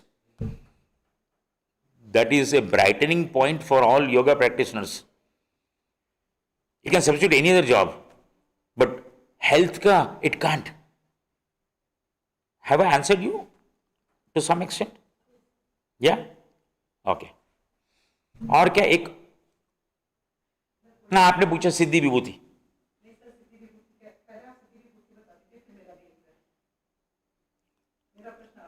अच्छा. In Haṭha Yoga, we have the concept of siddhis. Not concept, 2-3 slokas devoted, where Smatmaram talks about Mahasiddhas. He lists about 27 Mahasiddhas, where Matsyendraja, Gorakhnath is there, Buddha is also one of them. And they said all of this have attained to siddhis, and not simple siddhis, ashta siddhis. Ashta siddhis are a bunch of 8 siddhis called anima, mahima, lagima, garima, prapti, prakamya, ishitva, vashitva. These are the 8 siddhis. And for people who are very interested, if you go to the story of Hanumanji, Hanumanji exhibits all the 8 siddhis which are given in this Ashtasiddhi. The power of becoming very small, the power of becoming very big, the power of becoming very heavy, the power of becoming very light, sovereignty, creation of anything in the world, destruction of anything, wish fulfillment. So, all these are coming as siddhis in Swatmaram's Chaturanga Yoga, that is one part. But when we talk about vibhutis, vibhuti is coming in Patanjali's 3rd chapter, Vibhuti Pada. Okay. V prefix is Vishesha. Vishesha means specific, special. Bhuti means that which has become. So special attainment is called Vibhuti. So the 3rd chapter of Patanjali's Yoga Sutras, which has got 55 sutras, it talks about doing meditation on 30 different objects and you get 55 different vibhutis. So vibhuti and siddhi sometimes are used synonymously, but if you want to draw a small distinction, in Patanjali Yoga Sutras, the 4th chapter, 1st sutra, it says, Janma Aushadhi Mantra Tapa Samadhi Jaha Siddhayaha. You get siddhis through 6 ways. Janma, by birth. So Adi Shankaracharya has got siddhis by birth. Aushadhi, lots of Ayurvedic medicines have properties which are supernatural. Almost from like Sanjeevani, which brought Lakshmana back to life, from death it brings back to life. It's almost like a siddhi. Janma Aushadhi Mantra, you have got mantra siddhi. Okay, when you explode the mantra in mantra yoga, you attain to the siddhi of the mantra. Janma Aushadhi Mantra Tapa. Normal siddhis are through tapasya. So Janma Aushadhi Mantra Tapa Samadhi Jaha Siddhayaha. Samadhi is what you attain in Patanjali Yoga Sutras. If you go deeper, you will find this line, Janma Aushadhi Mantra Tapa Samadhi Jaha Siddhayaha. These are the 5 siddhis which are like the first siddhi you can lose very easily. Child born with precocious talent, if it is not nurtured, it goes away. Again, Aushadhi, it goes away. For timing, it gives the benefit, it goes away. Similarly, mantra, if an Arjuna is taking the arrow, he chants the mantra and then leaves. It's a mantra siddhi. But once he uses that, the siddhi is gone. The last one, samadhi, which happens in yoga, dharana, dhyana, samadhi, in that state of samadhi, the siddhi that you get never goes. It is of the highest quality, highest variety. So this is the difference between, so siddhis you can attain by 5 different ways, whereas vibhutis are only in the state of samyama, dharana, dhyana, samadhi, and you get vibhuti there. That is how you can make the distinction. But siddhi is a supernatural, so-called supernatural accomplishment. For a person who does not have, it seems supernatural. For a person who has it, it seems very natural. Okay, that is the difference. ठीक है? Okay, आपका क्या है भाई? हाँ हाँ, I spoke in the morning, like Anulom Vilom. See, Anulom Vilom means opposite practices.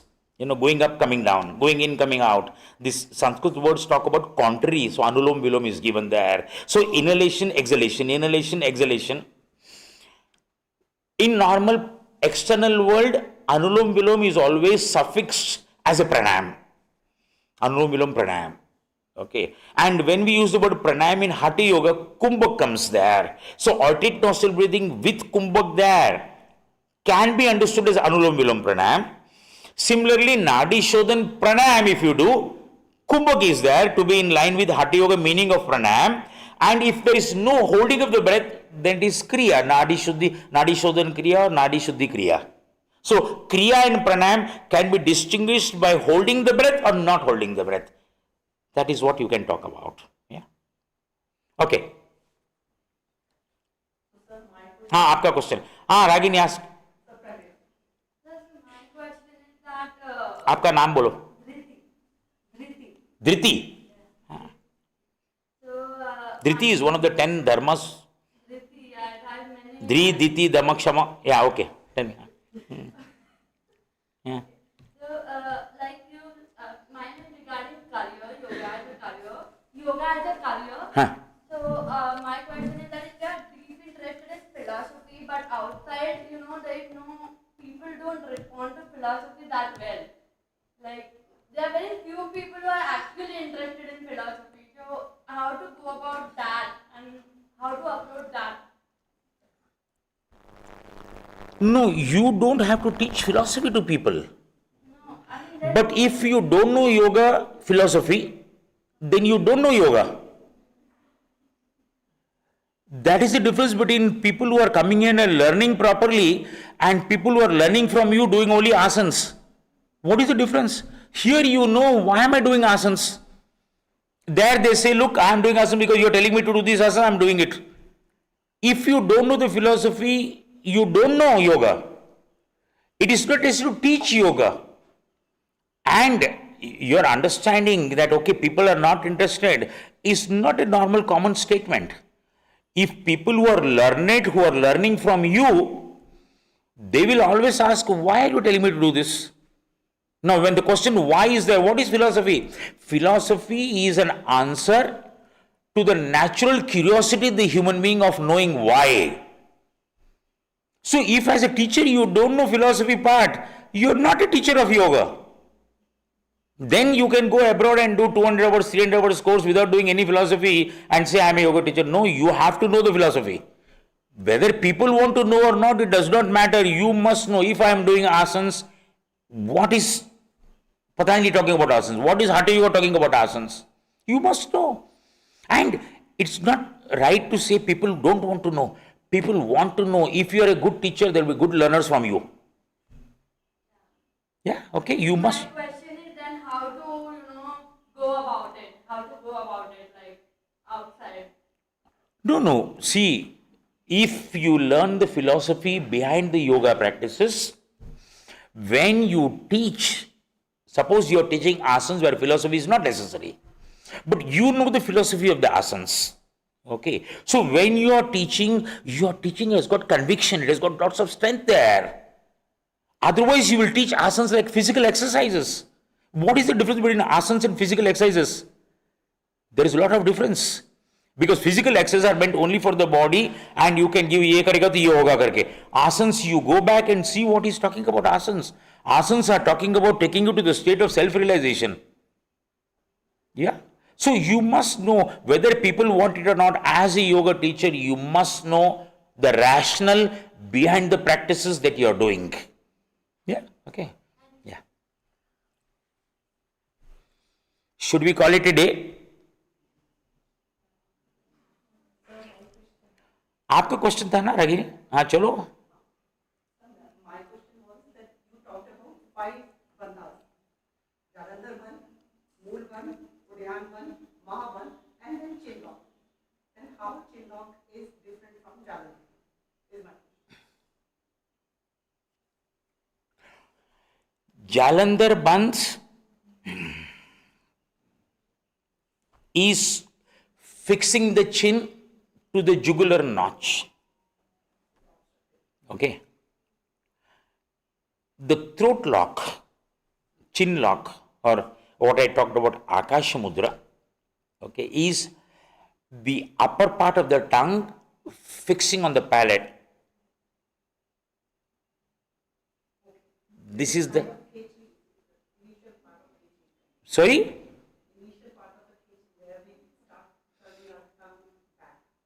No, it's not khichdi.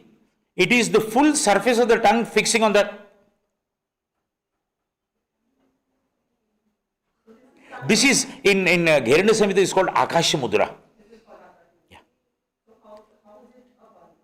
How it is? Applied. You don't apply it normally because when you do Jalandhar Bandh, this mudra happens automatically. That is why it is not given as a special practice. It happens. It happens automatically when you do Jalandhar Bandh. So it is not given an independent status. That's what my question is. This is why I wanted to just get here. Yeah. We have done 24. This is the fifth that came to us. This is called Akasha Mudra. Yeah. Thank you so much. Thank you so much. Okay.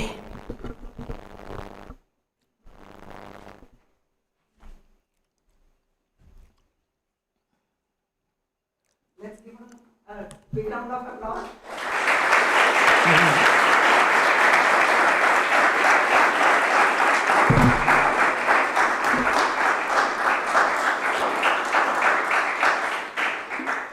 I'm sure we all learned a lot, and now the journey of Haṭha Yoga books, that is Haṭha Yoga and Hiranyaksha, will be easier for those who are starting their journey now. And I'm so very thankful to the sir that he touched upon all the major concepts so beautifully that you have a deeper insight. And now when you will read these texts, you will be able to relate to them. With this note, I thank once again, sir, and all Thank you very much, all of you. and everybody who made this possible, like Arjun sir and all the staff, everybody who in the college made this possible. I'm thankful to everybody for that. Now let's come for a group photograph with him. May I request Bhuvan sir, Dharmadhikari sir, and teachers to come along, and the students as well. Please come closer to the place. क्या करना है?